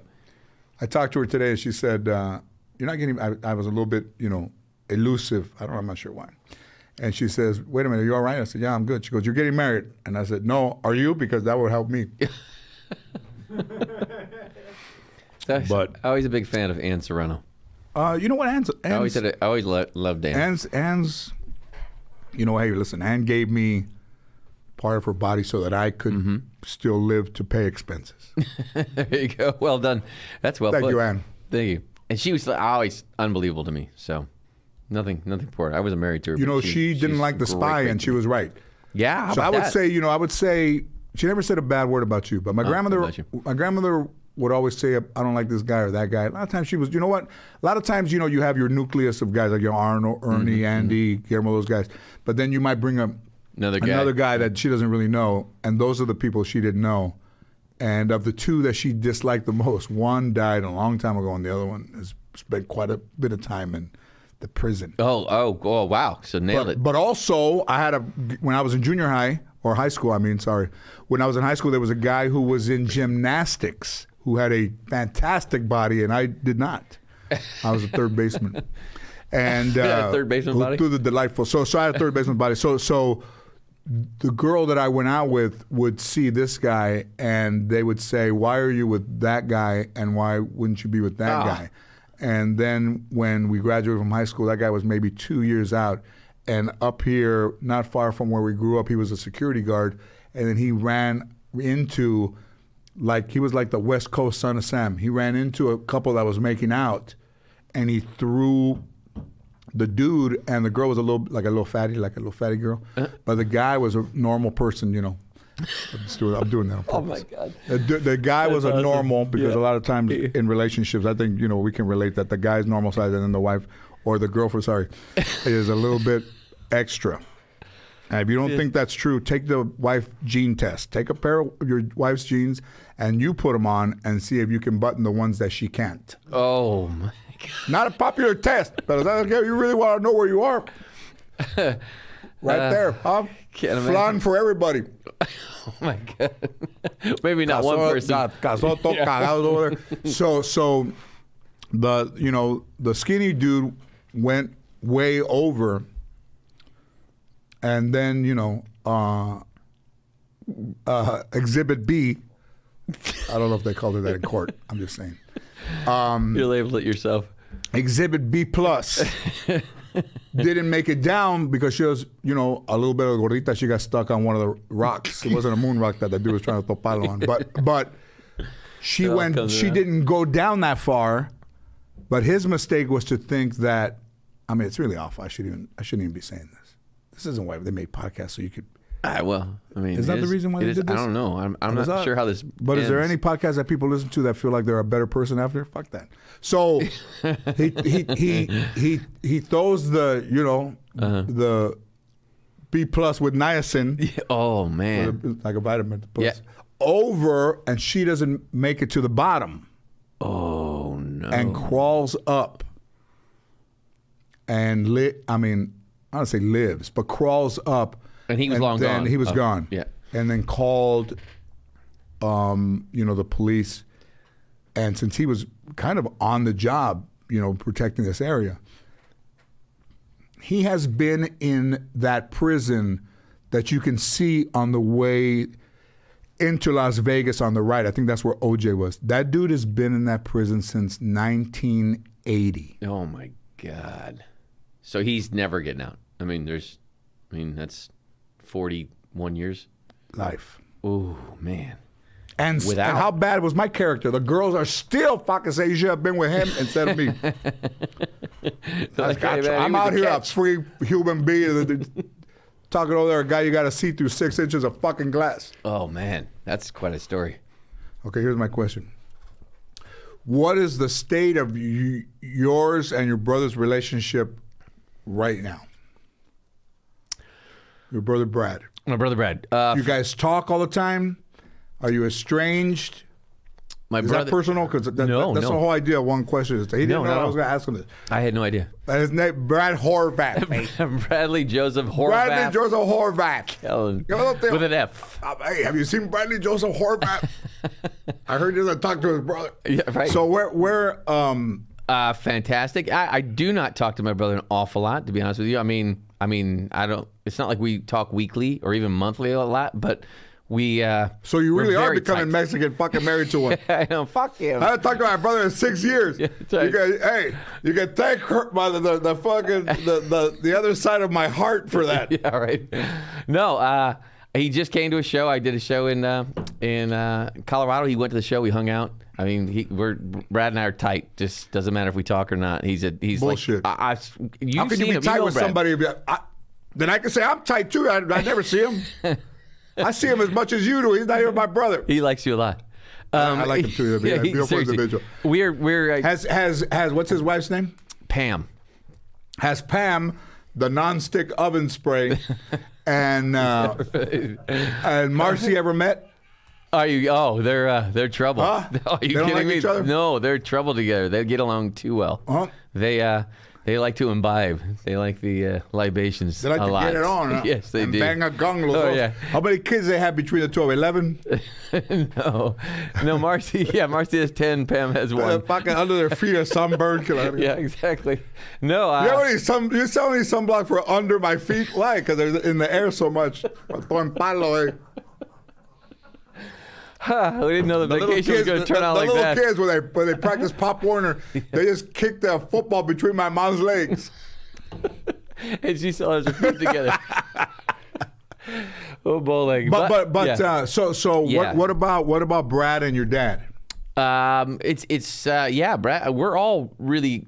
Don't say close because you don't. We were very tight people, like I said. And I guess I could say my mom and I are close. We haven't talked in 25 years. But when you talk to, are you like, hey, like you know each other? It seems like we didn't miss a step. My brother and I swear, I won't have to talk to Brad for 6 weeks, and then I get on the phone with him, and it's like we didn't. Well, like then we both you talked yesterday. motherfuckers are boring as fuck because if you Well, that's true. If you could go 6 weeks without talking to each other and it feels like you just saw each other.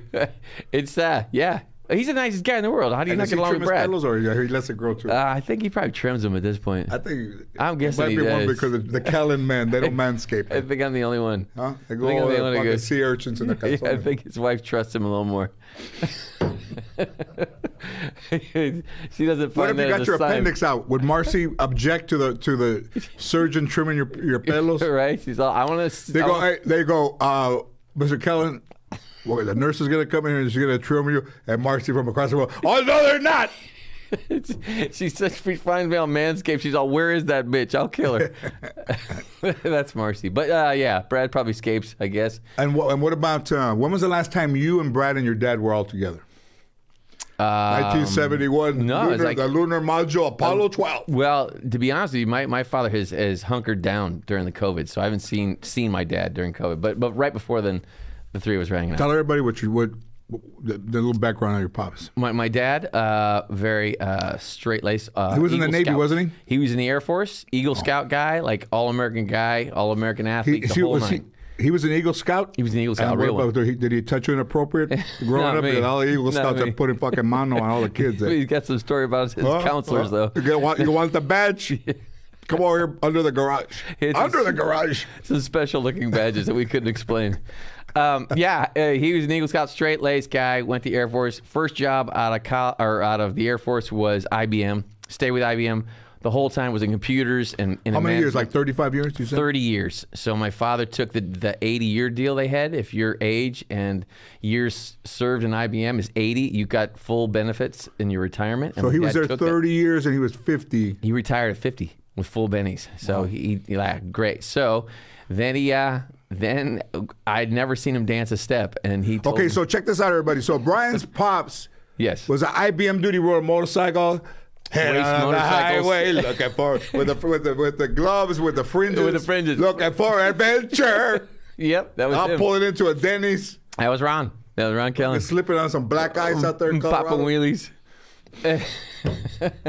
Little ones, no stands. I heard he would settle up in the Union Plaza out there in Vegas for a stint. I'd stand out in front of the Whiskey Pete's out there, sign autographs. With his leather pants. So he was a motorcycle dude. Yeah, just a guy. Not a dancer. Yeah, no. Never saw him dance. Honestly, not a serious one, maybe joking around, but never saw my father dance. And he became a ballroom dance instructor. Not just a dancer, he became an instructor. And I was like, I didn't understand. I didn't understand what he was saying. You thought that he might be trying to tell you. I thought that was a metaphor for living an alternative What do you mean lifestyle. It is. I didn't know. Have He's you all seen something about about dance? Listen, I saw some dude one time dancing in front of the studio. He wasn't even in the studio. He was dancing in the reflection of the sidewalk into the. I said, "Hey man, I'll buy you some classes. I thought you have to be fucking dancing in the reflection." Eh? But remember the roller skater? You ever see the guy, the roller skater Yeah. with Robertson with the dreads? This dude like had zero body fat and like dolphin shorts and like he was an older guy and he would dance on roller skates for hours. Where was that? Robertson and Beverly. I gotta see that. I gotta see videos. I gotta look him up. Those guys are classic. What makes them do that? Acid, probably. PCP. Yeah, right. Okay, so your dad moves to Arizona. Moves to just before he moved to Arizona, he was living in San Jose, California, and then that's when he got into ballroom dancing, and he became an instructor. And then he moved to Arizona. He became an instructor. Okay, so everybody that's listening, has anybody in your family done anything or any of your friends done anything completely out of the norm? Because you never saw your dad dance one step, and then he moves to Arizona and becomes a ballroom dance instructor. So he had to take all the classes. Yeah. He had to get to that level. Fernando's hideaway. Yeah, and he did. He's like one of these really focused guys. He's a very athletic guy, and I didn't know what to think about it. I saw him do a couple competitions and stuff. It was like a trip. And I like what were the competition at? Like a double tree? No, they would have them in like the big ball. The Ramada Inn. Yeah.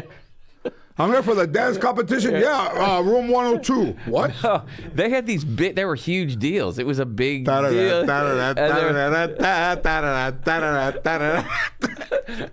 tail. What did you think when you saw your dad out there? At first, I was like, oh, okay. And what was he wearing? Like a one piece, white silhouette, white tails, like chiffon, white tails. That was awesome, and he's very thin. Yeah. So, but I have to give it to my dad. He became the king of ballroom of Prescott, Arizona. I mean, he had a lot of students and stuff, and I never took it serious. But what was it? The woman that he was involved with that made him? No, well, my dad's gets into stuff like motorcycle racing. My father got into. He started before that. He was into tennis. He never played tennis in his life. Got way into tennis, and then he got into motorcycles. Got crazy into motorcycles. Almost killed himself going a million miles an hour, and then. His wife, it was his second wife. I like to slow it down now and put on my Capizios. Yeah, that's right. I'm going to do the ballet to Brahms second. Yeah, so you went to a competition, and when he was done and he did the whole... Did you stand up and clap? Hell yeah, he was amazing. He was just amazing. And the thing was, he was a good dancer because he's a good athlete, but he's an amazing teacher. Like, I saw him teach a class. It was amazing. My father had these people with two left feet, and he had them going. He had them all excited and ready to go, and they were young too. These people were like learning how to dance for their wedding. My dad had them dancing out of their two left shoes. It was outstanding. You know, most guys at their weddings say it's really like go to the finish line because you're dancing in the clubs trying to get a woman to like you, and then they say, "Do you ever go dancing?" You're like, "Yeah, sure, I love dancing," but you really don't. You're like, "Fuck this fucking bullshit." And then you dance at your wedding dance, and then once that is over and you sit down, you're like, "Thank God I never have to fucking dance again." Exactly. And I'm a made man. Right. And meanwhile, your wife's like, "Oh, I can't wait to learn the next song." It's like horrible. But my father, amazing. It was really shockingly cool. And to see, tell everybody I never would have guessed it. Tell everybody that when your dad goes to events with Marcy, like he brings his shoe, he changes shoes. Yeah. Oh, yeah. Well, he's just a dancer now. Now he just likes choreographed dancing. He doesn't like when people just jam.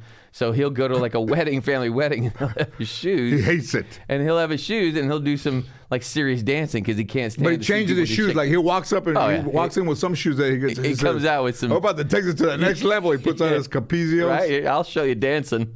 And then I know you very well. I see you growing every day. I never really looked before. But my father. But now you take my breath away. Suddenly you're He's in like- my life. Party baby. Oh God, he is 80 years old and can dance his ass off. More than a woman. He's 80 years. 80. Yeah. He's 80 years He's old. not a big dude. He's like a little like Popeye. He's like Lean. the dude on the Cracker Jacks box, Yeah. like a little lean dude. guy and really like wiry, muscular guy, and he can dance his ass off. I'm seriously, it's shocking. If anybody wanted to get a lesson from Ron, what were they? Just find him in Globe, Arizona? They used to be able to find. It used to be called Mile High Dancing Studio. And I That's believe not like a place they fucking make meth, eh? They might do a little of that. You know what I but mean? It's like, hey, this ain't no, he's got to keep the there ain't lights no on. dancing in here. He did a little meth. Said a little meth. Keep the lights on. Leave does with some that dancing. torn oil. Oh God, I Your love asshole's it. torn. Hey, put stuff in there. What's in there? I'd love to see. I'd love to have you watch When Ron. you land in Guatemala, they unpack you. Oh.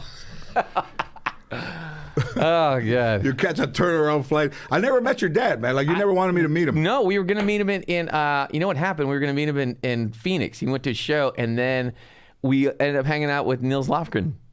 That was amazing because Nils came in with his wife, and, Yep. and we were hanging out. And then by the time we got out, my father had to go. Yeah. But he's Well, he had a to go huge how come? fan. Because he had a, what do you have? A fucking foxtrot lesson at 7 in the morning? Yeah, I hope he listens to this and understands that I am a huge fan. of his No, teaching. Yeah. I don't think you didn't never said anything about him dancing was good, but he's well. First of all, I mean you can't believe that like the guy's 80 and he's dancing He's and motoring, bringing people joy by dancing. Yep, and he was always I like, mean, I never got any joy from dancing, but I'm not like that. when I was married, Ann says to me, "I'm thinking about getting a piano for the house." I go, "What the fuck you want to do that for?" And she goes, "For music." He goes, "When you think of a piano, what do you think?" I said, "I think fucking noise." Right? You think I of don't a think cat music. I running see over some it? fucking kids. Yep, that's what happens in my house. The little kids just dance all over that piano. And Drives you out of your mind. so Brad is your brother Brad is like a he still coaches football? Yep, he coaches Does he semi-pro play hockey? football. He did not play hockey, but he was a hockey dad, so his son played hockey his whole life. But Brad's a football guy, always wanted to be a football player. When he was a kid, remember when you were a kid, you'd tell people you want to be a comedian. My brother used to. Don't fucking talk for me, motherfucker. I talk for myself. So my brother used to always talk about. My brother always said, "I want to be a football player." He just football his whole life. So now he's a financial planner / football coach for semi-pros. Yeah. So he's like grown men. yeah. Oh yeah, grown men. Yeah. The Colorado Flames. I think they call them Colorado. I bet your Ron's fucking a dad traitor. does a fuking halftime fucking show. He's out there taping ankles. with the fucking with the thing with the fire on both sides. He's a baton twirler. My sister-in-law Pam, Brad's used to do that. She is a baton twirling master. She is a coach of that. How about that? She used to dance in Vegas. Brad's wife. So she was a dancer in Vegas and ended up fucking twirling batons. Well, I mean, she twirled batons Joy. before. That's I love it. That's almost one That's not how it step went. from washing your vagina in a fucking mobile fucking bathroom on the way back through Barstow. Can you God. pull over into the Whiskey Pete's? I gotta clean my oil. Eh? Oh God, a little gamey in the car. I gotta We gotta pull clean over my Barstow. oil before we take a 4-hour drive. Oh gosh, my family. We don't have any love towels. this. I use my sash. All right, man. Thank you for answering the question. Thanks for my one question. One question. I made it through. I love you, family. No, but I think it's interesting, man. Yeah, my dad's story is really. How about now? As of now, he's been a dance instructor as long as he worked for IBM, which he retired from. Equal 30 years apiece. Wow. Isn't that crazy? Yeah, he's in really good. Yeah, he's really good shape. I outstanding think. shape. Yeah, but Yeah, because that girl that a woman that was in another area here in town was like a world-class champion.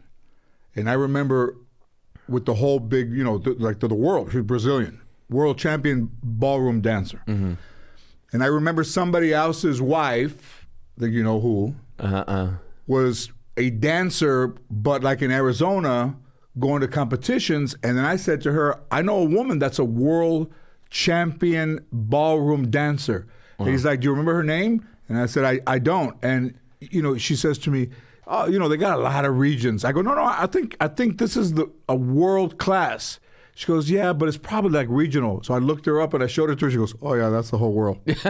Oh, really? So she was the real deal. Yeah. Oh man. Hey, to see one of those things, like they have all the levels, of course, and when you watch the world class people dance, it's ridiculous. And that in no way is easy to dance. No. Like I know guys, make fun of dancing and like yoga and all that stuff, but to be a dancer, you have to be, you watch Dancing with the Stars. Oh yeah, of course. My nephew, another one was it?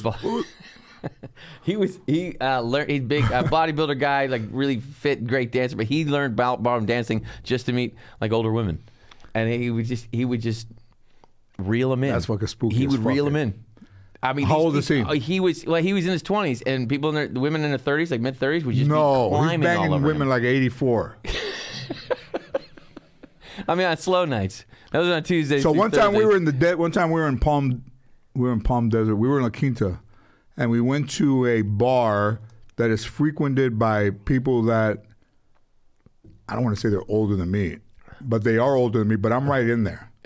It's like over 50 crowd. Okay. And I had a goatee, mustache, and this old lady came over and asked me to dance. And I said that I was, injured in the war in Korea, that I couldn't dance. oh my gosh. And she walked away, and she was wearing like a sequence, like a Joker and a Queen dress. Just for the picture. And I and remember we were playing golf the next morning, and after the 9th hole, I came back and I shaved. Yes, my I do remember goatee that. off I do remember that. Because I was so fucking horrified that a 90-year-old woman would think I was her age, that I shaved all my, just with no razor, just like a fucking tea Just cut and it some fucking soap. Oh man! And she danced, right? I mean, you said no, but she ended up dancing. You could see her out there, right? If I remember right, she was dancing out there without you. I think so. Yeah, she got out there. That was her thing. But I think if you how old's your cousin, the nephew that does that? Well, he was in his 20s. He's Now got he's a in his fetish, 30s. like he likes to bang old ladies. Well, I mean, when he was a kid, he did. Now his old ladies are old ladies. You know what I mean? Like if he did that now, Listen, it'd be mid-40s. And I liked older, I like older white ladies with big titties. So, but Well, now I we really do. do. I really do. I really do. That's- Like almost like Lee Merriweather. Huh? Cat girl. That's a reference. That's a great. And dude who reference. else? Joan Van Ark. Oh, really? Who else? For real? Culiar? Lee Merriweather, Joan Van Ark, the girl from Vegas, Phyllis Davis. She passed away. Yeah, but she was. Ethel Merman. When I was a little kid, I used to jack off to Ethel Merman. I got a feeling. That fucking shooting mech all over my fucking house. Just guess she had a big old chest in her, old Ethel. I told Joan Rivers that when she was doing those Uniworld commercials, I had a crush her. She goes, "The fuck?" And she looked at me. She goes, "What the fuck is wrong with you?" Oh, that's awesome. I said, "Joan, I had a big crush on you as a kid." You go, "Oh yeah, where?" I said, "Well, you were doing those Uniworld commercials." She goes, "What the fuck is wrong with you?" How classic. She was great. I would love to hear her say Joan that. Rivers was the best. Fantastic. All right, well. So I got a lot of respect for this guy right here. Yes, of course, a lot.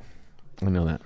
Helped me out of a few things. When I needed any questions about law enforcement, he was always very happy to help me. You want to introduce him?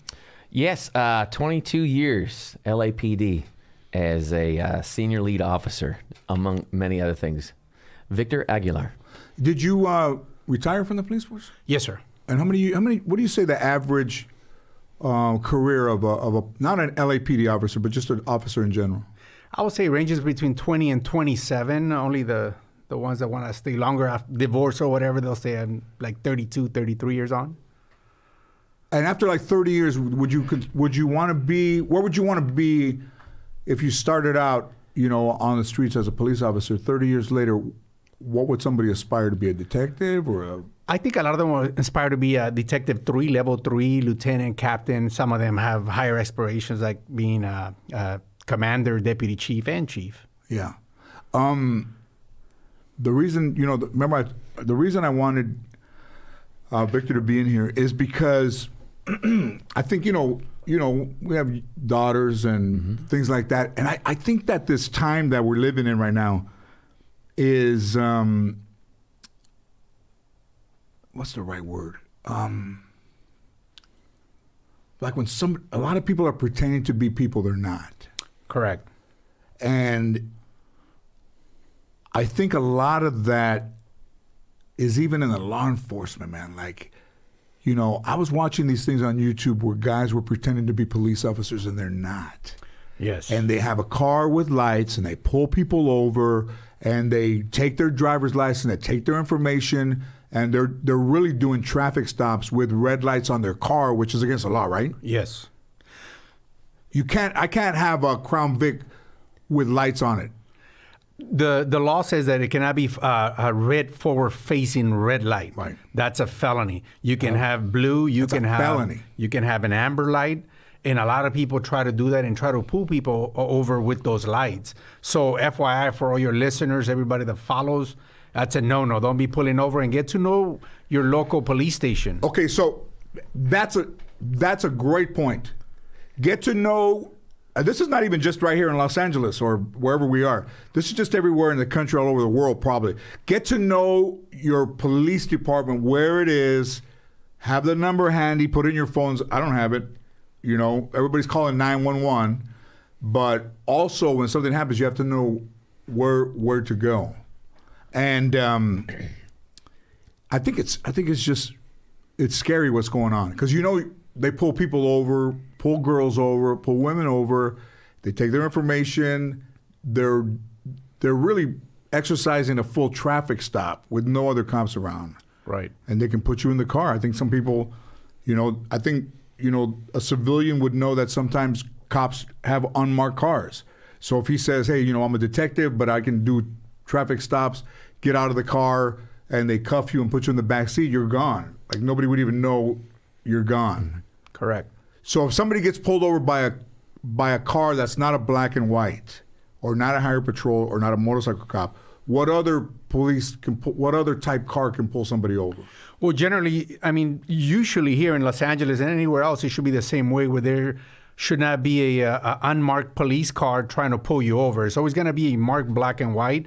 If anything else other than that, you should be dialing 911 as they're trying to pull you over and be able to give description of whoever's pulling you over in your street where you're at. Okay, so if somebody pulls you over and they're aggressive, because in YouTube I was watching that guy's like, get the fuck over to the side now.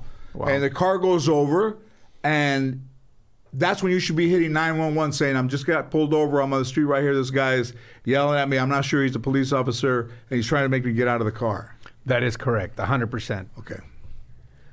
And what possesses somebody, like a regular person, to think that they could, where are they going to get a badge? At the Army, like, surplus stores? They get, like, the fatigues or, like, a dark blue thing. It's not an LAPD officer. This guy he had, like, sergeant stripes, and it's not sergeant stripes. He had a badge, but it's not a badge, right? Correct. You can actually buy that on eBay now, fake stuff all over the place, and you order them and you have them.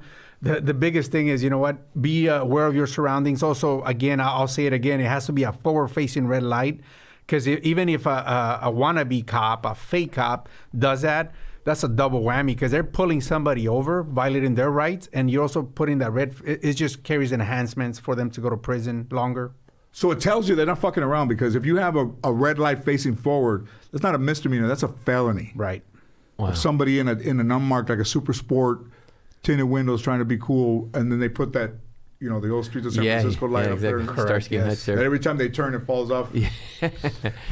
But it's obviously, you said you're very familiar with it. So how often does it happen? Do you know how many times have you dealt with it? It happens almost all the time. One instance that I can remember too is a few years back, before I retired, there was a group of about 10 security guards. These guys were security guards. They actually had unmarked police vehicles that they buy at auctions. Wow. And they were targeting a bunch of young ladies coming out of the nightclub. So they'll be working criminally. But you see, that's what I would do. If I was pretending to be a police officer, from the time I left my house, Of course. I would be committing felonies. I'd throw my weenie out. And your red lights Stupid, forward. I'll talk to you, your red light forward, chewing the bell. Officer, your penis is out. Hey, listen, don't worry about my penis. Just let me see your driver's license.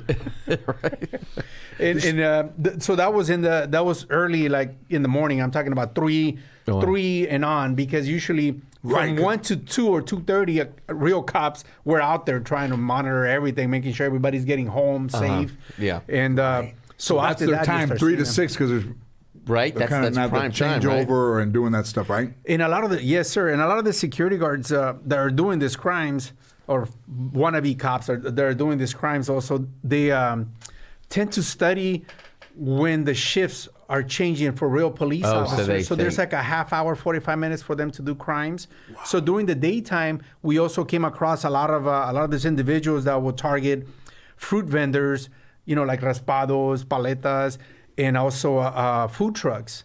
And they'll hit them up and say, hey, you're a violation of this, whatever. They'll go through their pockets, supposedly confiscate their money, take all their money. And in some instances, we had these individuals make them burritos or make them whatever, raspados and stuff. And, they mess with the wrong person, though, because some of them, they'll always go to meetings, especially because I used to hold a lot of meetings, and they'll be... I would tell them, make sure you watch anything in their faces or any tattoos, anything that you can describe, and then we'll hit them up. And this guy said, yeah, he's got like a big red mark on his face, like a mole. I mean, you're doing that and you have a mole on your face. So you weren't thinking either. You're doing that with a mole on your face? Yeah. That's pretty good. Stop looking at my mole. I know, they'll never recognize you. Look straight ahead. But what possesses somebody to pretend to be a police officer? Like, what's the psychology behind that? I've actually spoke to a few of them because I like to get to know the criminals to see what they think about. Wow. A lot of them wanted to be police officers. They took a test and they failed. They took it again and again and they failed. So they become security guards, and then they start, you'll always pay attention. Like when I was a police officer, be on the streets, you'll always see security guys kind of checking you out, and you kind of know, this guy's kind of weird, And sure enough, before you know it, they'll bring him in because he did something stupid and he gets booked for that. So I think that what possesses is the fact that they wanted to be police officers. They probably wanted to see what it feels to pull people over or whatever. Right. Yeah. And here they are doing this stupidness, but they're also, not only are you stopping people illegally, you put in the forward-facing red light, you're going through their pockets, but, you're putting yourself in that predicament where something else might happen. Like, if it's a young lady, they might proceed to rape her, kill her, Right. and now you're in a shit world of hurt. Oh yeah, I wouldn't trust him, because first of all, I probably think that the guy's not using his real name, the badge isn't real, the car's not real, the lights aren't real, so everything is a lie. Yeah. So he says, Officer Verga, pull it over. Your choice. Huh? And already the penal code. But I think that happens all over the country. I don't think it's just. Definitely all over the country. But they're always going to try to prey on the people that have a little bit of ignorance about the law. Okay, course, when the stuff was going on like a year ago and people fighting in the streets, who were the dudes in the all green uniforms with no name tag or any badge? Do you want to say, or you're scared that they might take you? Or you're scared? I can tell you that they were not regular police officers. They were actually came from Washington. Dude. They're federal. Right? So they were for real. Yes. Serious. If they grabbed you, they didn't know. You didn't recognize who they were anymore. You were be gone, and somehow a lot of the people ended up calling from Washington, D.C., wherever they were transferred. Some of them were, I think, Oregon was another base that they had. So it's like, come and get me, Theo, because I'm in Washington. Did you ever see those guys? Yeah, I saw. Well, there was a little, like a special kind of, like, who are these people? no name tag. Yeah. Like They got weapons. They got green. They don't have any tags, or sometimes dark, and they can take you. Yes. And throw you in the truck and take you away. That's frightening. And they're affiliated with our government, right? Correct. But it's not a sanctioned. It's not the police. No, and this, according to what they were saying, is they were targeting people that were really a nuisance and a real risk yeah, for that's humans that were out there, because some of them had guns, some of them were getting, some of them actually they went to knock on their door and take them out of their house because they knew who they were. Do you ever see that documentary on that guy that is training those police officers, and the police departments are letting them go and serve warrants? No, I didn't see that. Like the police officers don't do it; they farm it out to these guys all in black, and they will knock on your door, and they got a search warrant, no badge, no identification, but they farm them out to do it. The police don't do it. Yeah, I'm sure that's got to be in another state or another city, because here, just like you had a couple people in the news lately. There was one Taylor, I believe that was her last name. She got shot, right? The cops. These are actually cops going in there doing search warrants. Usually here you get a lot of people. If a cop knocks on your door, say search warrant, within like less than 30 seconds, your door will be taken down. A lot of the people that are fake, they'll be knocking on the door forever. So that should give you the time to dial 911 and have somebody respond that is real police to get. Okay, so if somebody's knocking on your door and they continue to knock on your door and they look like they're official, they're not, because a police officer would knock on your door and then usually have a search warrant, kick the door in. Right. They're not going to be knocking for half an hour trying to get you to open the door. Correct. Like I saw a video too. There's a guy out there. There's all on a Ring camera knocking on the door. Young guy with a suit and a badge on his hip, like right on his belt. And the lady's like, who do you work for? He goes, open the door. And they didn't open the door because he was a fake cop. Right, yeah. He's going around trying to get people to open the door. Right. And I'm thinking that this is going to be, we're going to see this happen more because of power, because of somebody wanting power over somebody else. And what's ultimate power is to have authority over somebody. Yep. Like you're driving up and down the street and you see some people out there, they might be making some noise, be drinking. You come back later on and they say, hey, we got a complaint from your neighbors that there was loud music, is drinking, can I look around? I think. Yep. Because everybody wants to be important. Yeah. And I think that's how they get you their could be adrenaline. had. You could be had. Maybe you could tell us what's like the biggest or easiest tell that impersonators give? Like what's a sign that will say that guy's not real to someone like me who's like, say, hey, some guy pulled me over. What's the biggest mistake they make? I think that they search you and they just search your anus or your leg for 25 minutes. You go, hey, what about my leg? What about my ankles? Man, I thought I'm I not was done up here yet. thought I was just getting out of a ticket. I think that one of the biggest key things is if he doesn't give you a ticket and he went through your pockets or got your wallet. If he doesn't actually write you up. A regular police officer is going to tell you, his name, her name, the reason why they stopped you while you're still in the car. And then he's going to ask you for your license, your registration, and your insurance. So those three papers should be out, given you never hand your wallet, you never hand anything like that. That's when you know it's a professional officer, a police officer pulling you over. Somebody else says he actually gets the door and opens it for you and tries to reach into your pocket. That's trouble. You should be putting the car on drive and dragging that fool around. When a cop pulls somebody over, and they get attitude from somebody, how does that change the cop's disposition? He comes up and he goes, "What did I do?" Like, what did I do? I didn't do anything. What are they? Is there a pattern like license registration? Then you say, "I noticed that you over here you didn't do this," and then if they start arguing with you, where does that go? It goes two ways. The way I would take it personally myself would be your attitude's gonna dictate whether I give you a ticket or not. If you're I got people that I stopped and they went through a red light. And it was this guy I pulled over. It was a paisa. It was straight out like us, And it was like 3 a.m. He went right through the light, and I pulled him over. And he had like 2 aprons in his car. And I'm like, "Hey, sir, the reason I pulled you is I don't speak English." And I'm like, so I told him, "Hey, you need this." I said, "Do you have your driver license?" He says, "No, but I got 3 kids that are hungry. My wife died, and I have 3 jobs." So. Even if this guy would have given me an attitude, I told, and he goes, "Are you still going to give me a ticket, sir?" I go, "You know what, man? If I had tickets to Disneyland, I will give them to you. That's the only tickets I'm going to give you," because I felt bad. I was like, wow, I'm admiring the guy at the same time. And I'm like, I felt like really, really small because I'm like, man, here I am pulling this poor hard worker out, but at the same time, it was my job to pull him over because he went through the light, and I told him too, you need to take a Red Bull or something, be awake, because those kids are depending on you, and you don't want to die in a car accident here. Oh wow. So, like that, like everybody has a story, right? Yes. Then when you pull people over, like that guy, you let go, because you're like, oh man, this poor dude like here. But, are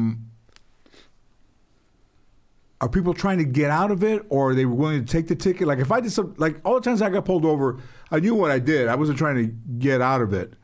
Not many stop, I didn't get stopped a lot by the cops, but I wasn't trying to fight the cops. I wasn't trying to say, what pisses a cop off? If you say, can I have your badge number or your supervisor? Correct. What's the one that's going to be like, okay, motherfucker, this isn't going to go well now. Yeah. All of those. Just general you bitchiness. ask for my badge number, my serial number, my supervisor, whatever. You're pretty much saying you're nobody, whatever. So I'm like, okay, I'll show you how nobody I am, and proceed to give a ticket. I gave a ticket to, I guess, affluent person. I forgot. Daughter. Can I say that? Yeah, we can cut it off. Yeah, I guess It's like a designer.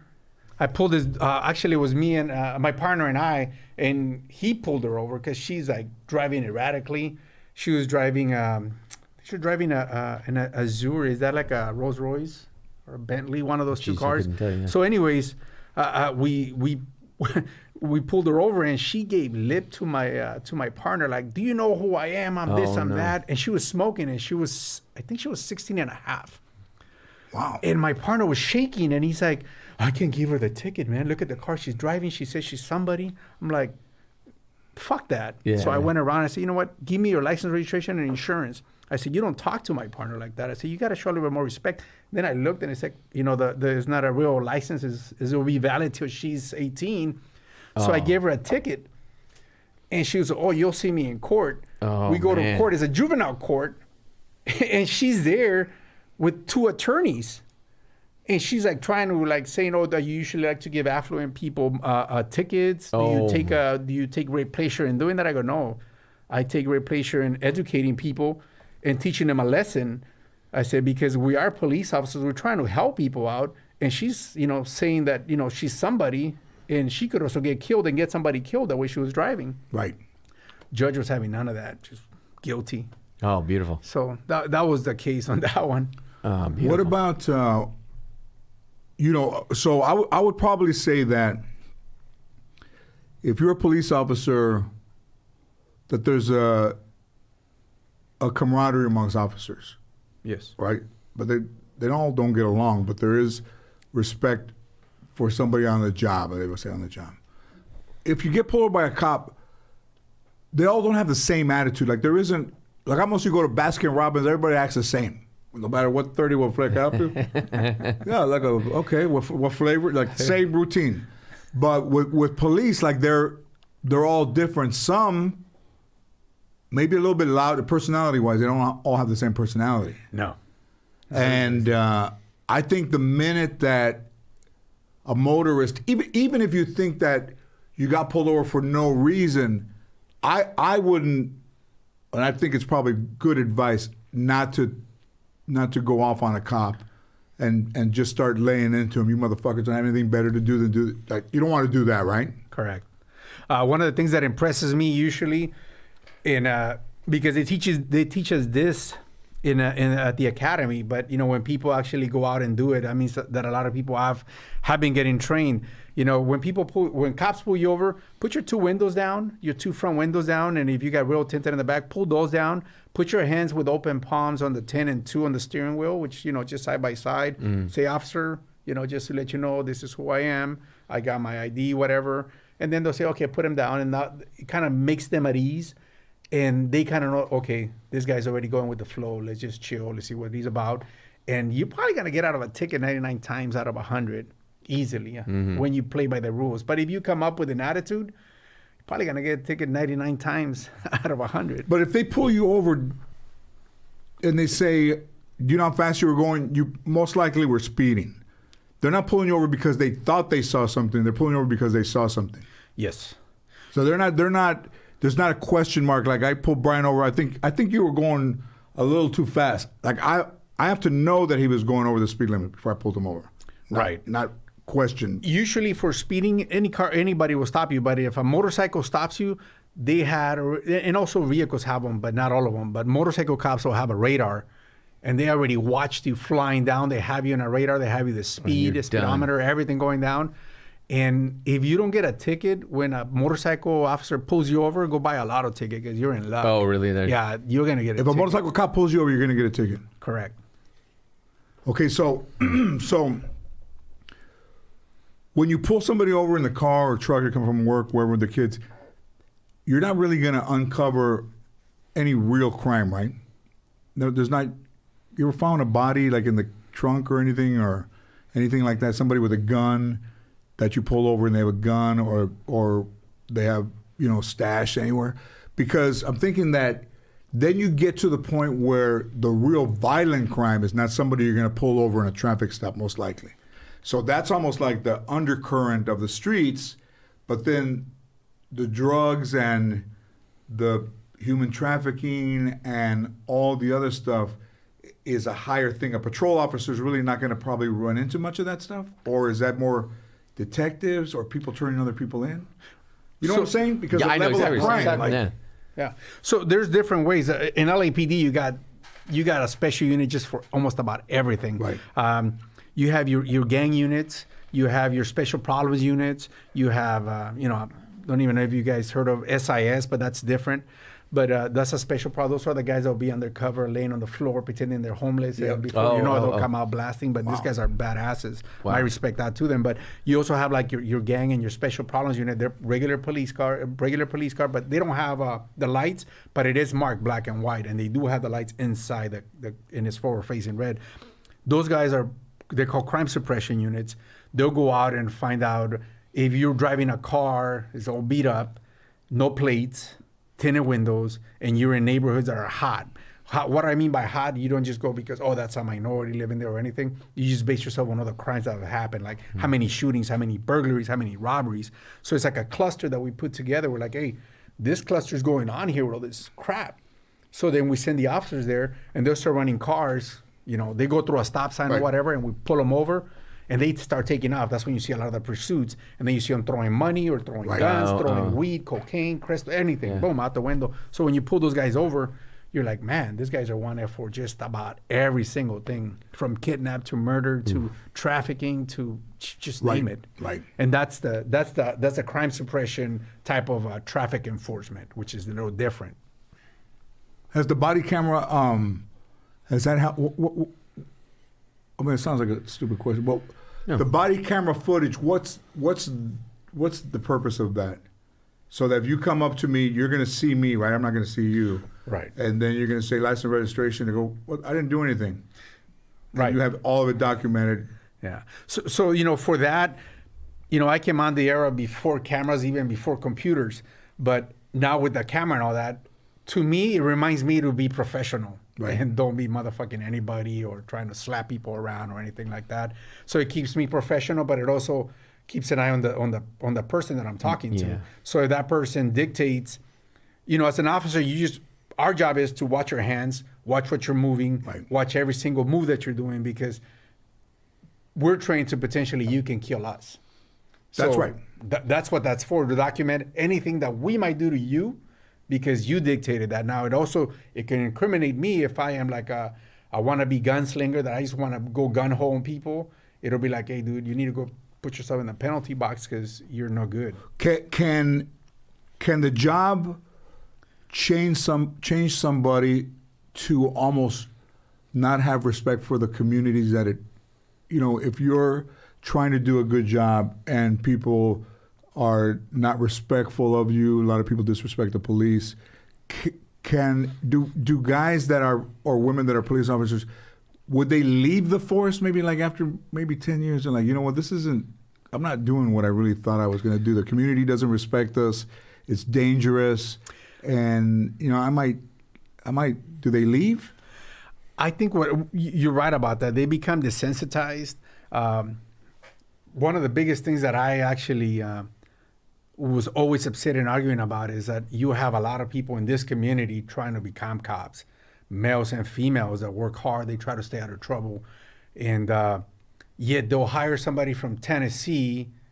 Right. They didn't do a background completely. Then we find out later that he was in the KKK or Proud Boys. Gosh. Comes here, and I had a couple officers. I'm not going to mention their names, but they said I came on the job to kill me a wetback or an N-word. And I was like, what? And then I turned around, and their Theo was like a deputy chief in the department. So if I ever even went to rat him out, I'm going to catch heat. I mean, that's another level of topic, but, I'm going to catch I'm going to be looking for a job later on because I said, hey, this guy's no good. And then who am I to be throwing a rat on that guy? Because he's like a made man. Because he's already, Right. Oh, There's man. a lot of those here, and that's what we're talking about. What is the word they're saying about this idiot, the last president we had? He said, they asked him if there was any systemic racism. That's the word I was looking for. Yeah. And he said no. And I'm like, are you fucking kidding me, dude? Right. And it starts within, I just know LAPD. So LAPD, I could go in there and be like, that guy's a racist, that guy's a racist, Right. that guy's a racist. kidding. And they're in high rank positions and they're bringing it. And they'll go and talk to officers, brainwash them. And then these other brainwash officers will go try to brainwash more officers. And it gets like that. And I always came in contact with people like that. And it was just so hard for me to Right. to not, I always voiced my opinion, and if they didn't like it, oh well. And you saw that stuff firsthand, though. I mean, you Yes. saw those top officials. Yes, and they're still there right now. Can I mention one name? He's out. Yeah, you can mention all of them. Whatever. His you name wanna is do. Matt Blake. He was a deputy chief. And long story short, I guess he's a surfer. When he was going through the academy, he went surfing, hit his head, and he was like pretty much almost failing all his learning domains in the academy. And he hit his head. On the weekend, he came back Monday and started acing everything. So something happened with his head, right? So he just kept going, climbing, and became a deputy chief. He got it against me for a bunch of reasons. He accused me of being. Can I talk about that? Or? Yeah. Whatever you want, yeah. So he accused me of being with his wife, his ex-wife, and I'm like, man. what the hell? I was like, but I didn't know.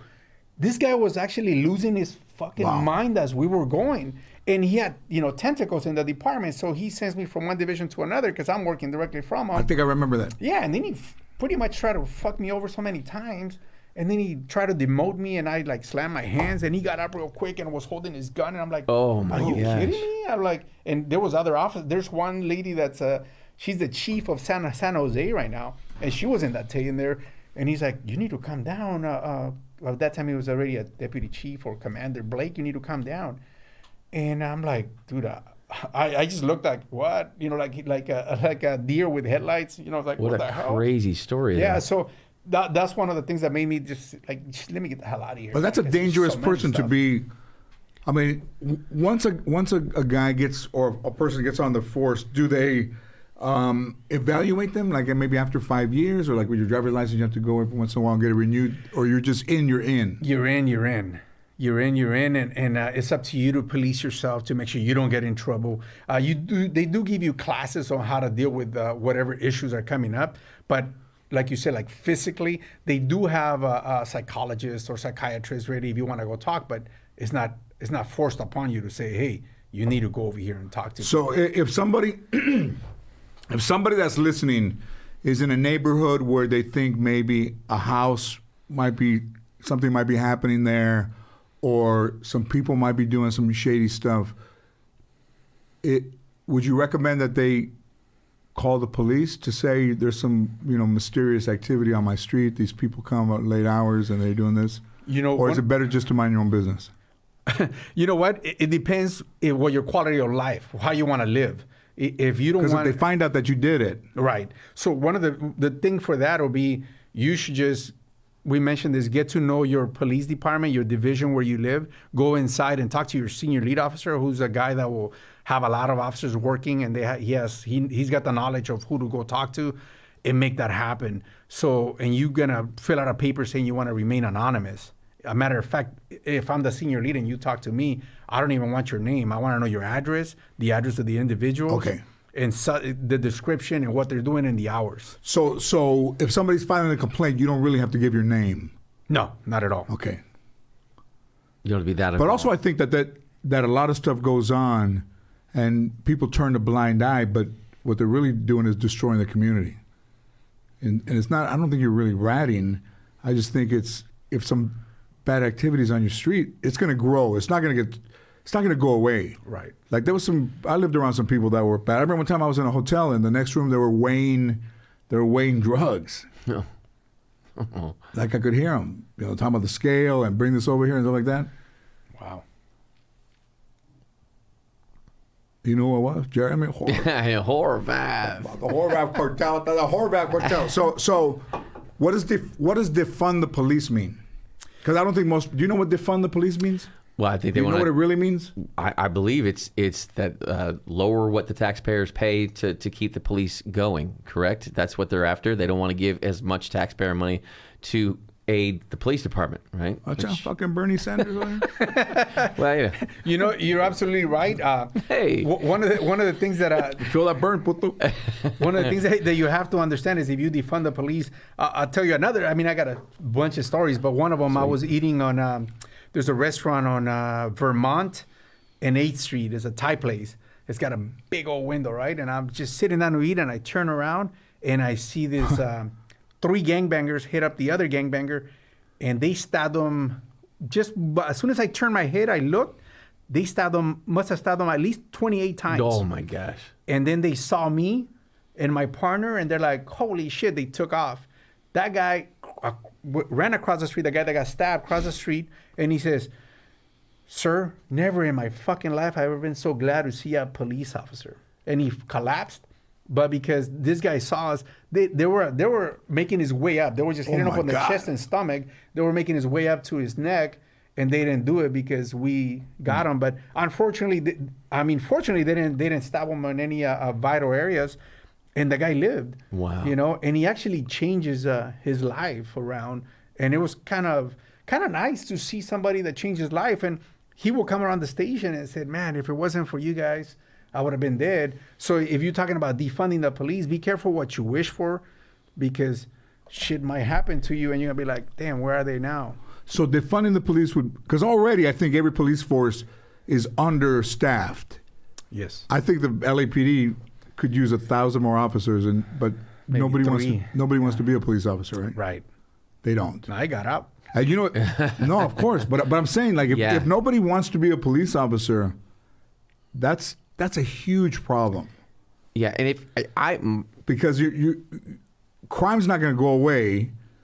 And even in the area that I live in, remember I sent you that picture? Yes. Everybody's got these Ring cameras. They get packages stolen, and they got people that roll up on their porches and dangerous, steal stuff from them. But none of them take any action. Like, they stay in I'd fire, man, listen, I'd take a gun and fire over their heads. I bet they don't come back. But these guys just watch it on the video camera and then post it to the neighbor next door app, and they don't do shit about it. Right.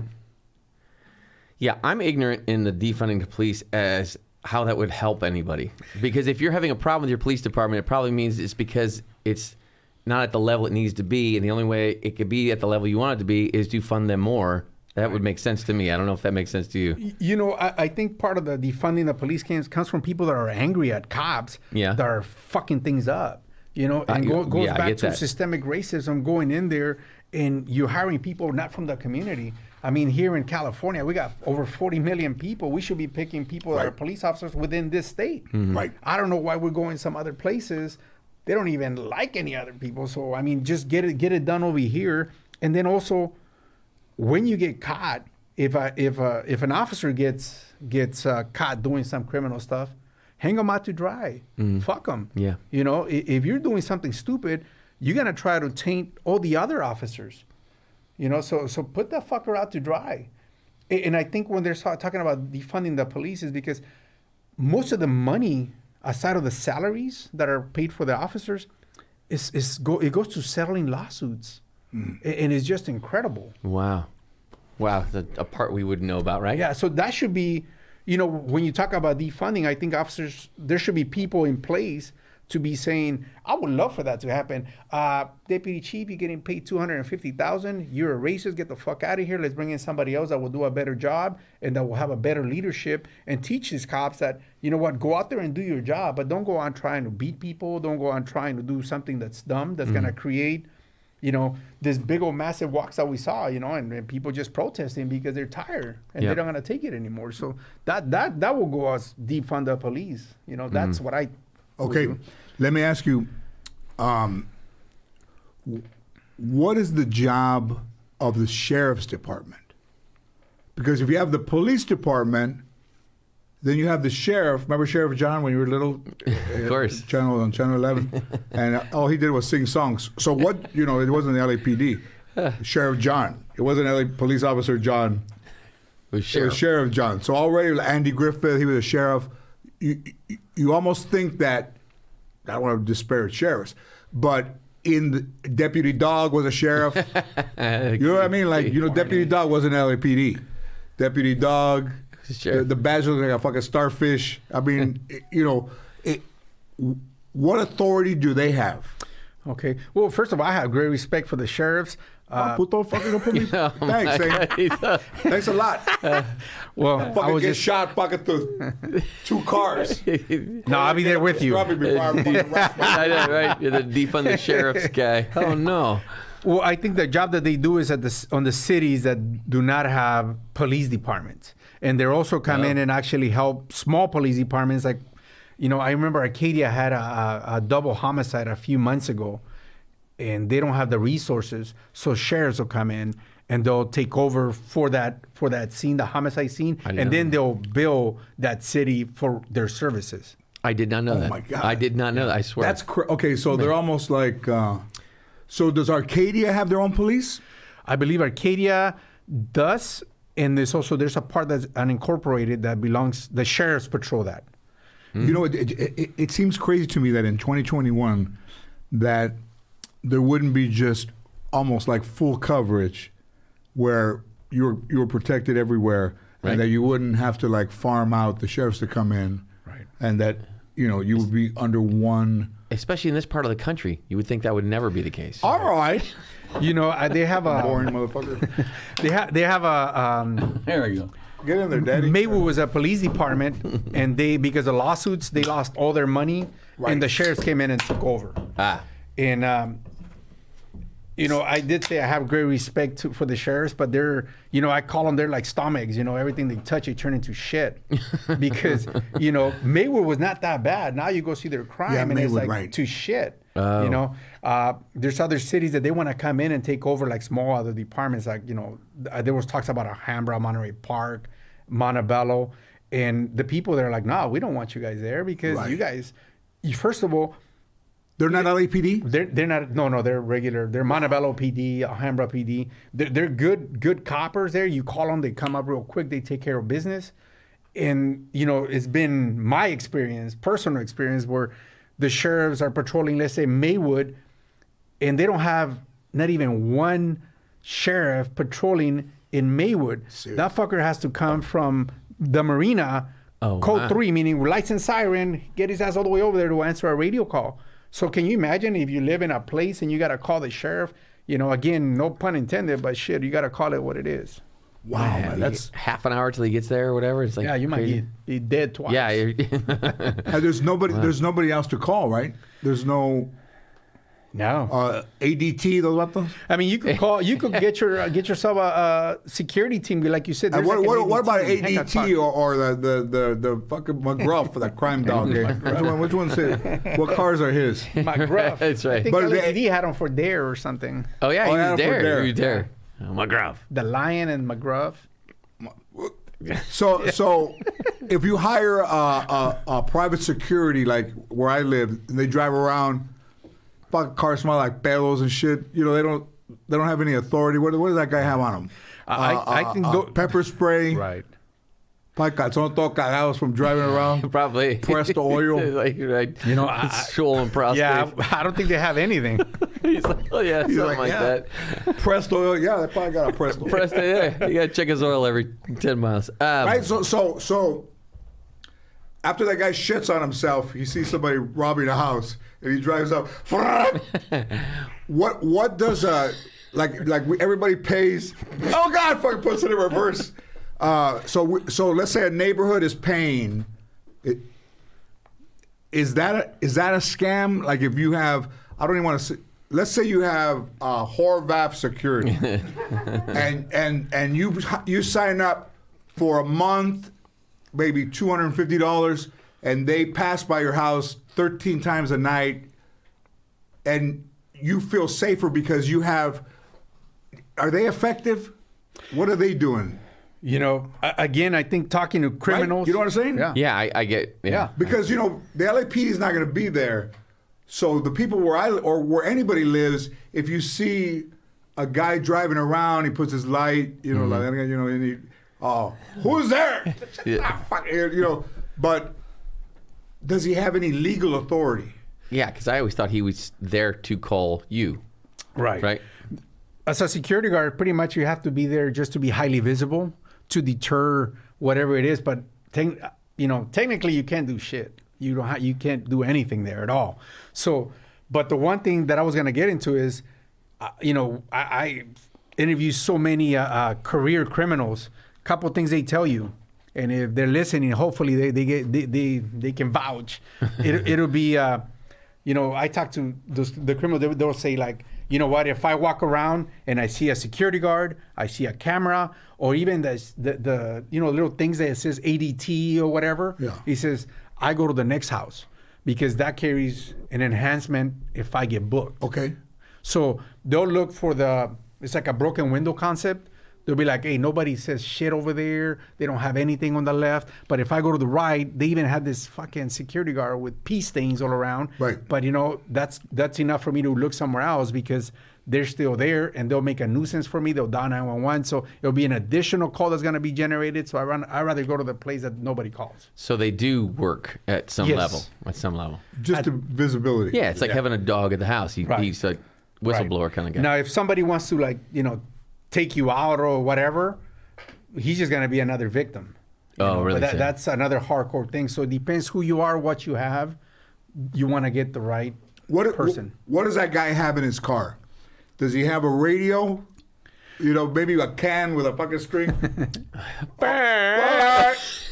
He's got a radio to his dispatch, which would be another person on another end, but they had no access. Jack in the Box. Well, Jack in the Box, can I help you? Yeah, hey, Manuel. Oh, hang on a second. I'm taking somebody's order. Call me in 5 minutes. So, Yeah. but he doesn't have a gun. He probably has. Some can, Does he right? have a gun? Some can. Some carry a gun. But you have to. If I'm paying those $250 a month or whatever it is that you're paying, you want to demand that you see that. You want to demand that you see a guard card, and you want to demand to see if he's got a gun and does he have a gun card, because you want to have that. I've stopped so many guards like the ones you're mentioning that have like a fake gun just to deter. And I'm like, dude, if you get a real criminal, that gun's gonna get you killed, because you have that. You bringing that to the party, and you better step up. He's a freeze. Wow, wow, wow. Oh, sorry. But somebody who's out there who's like a real criminal, like somebody like my uncle was a real criminal.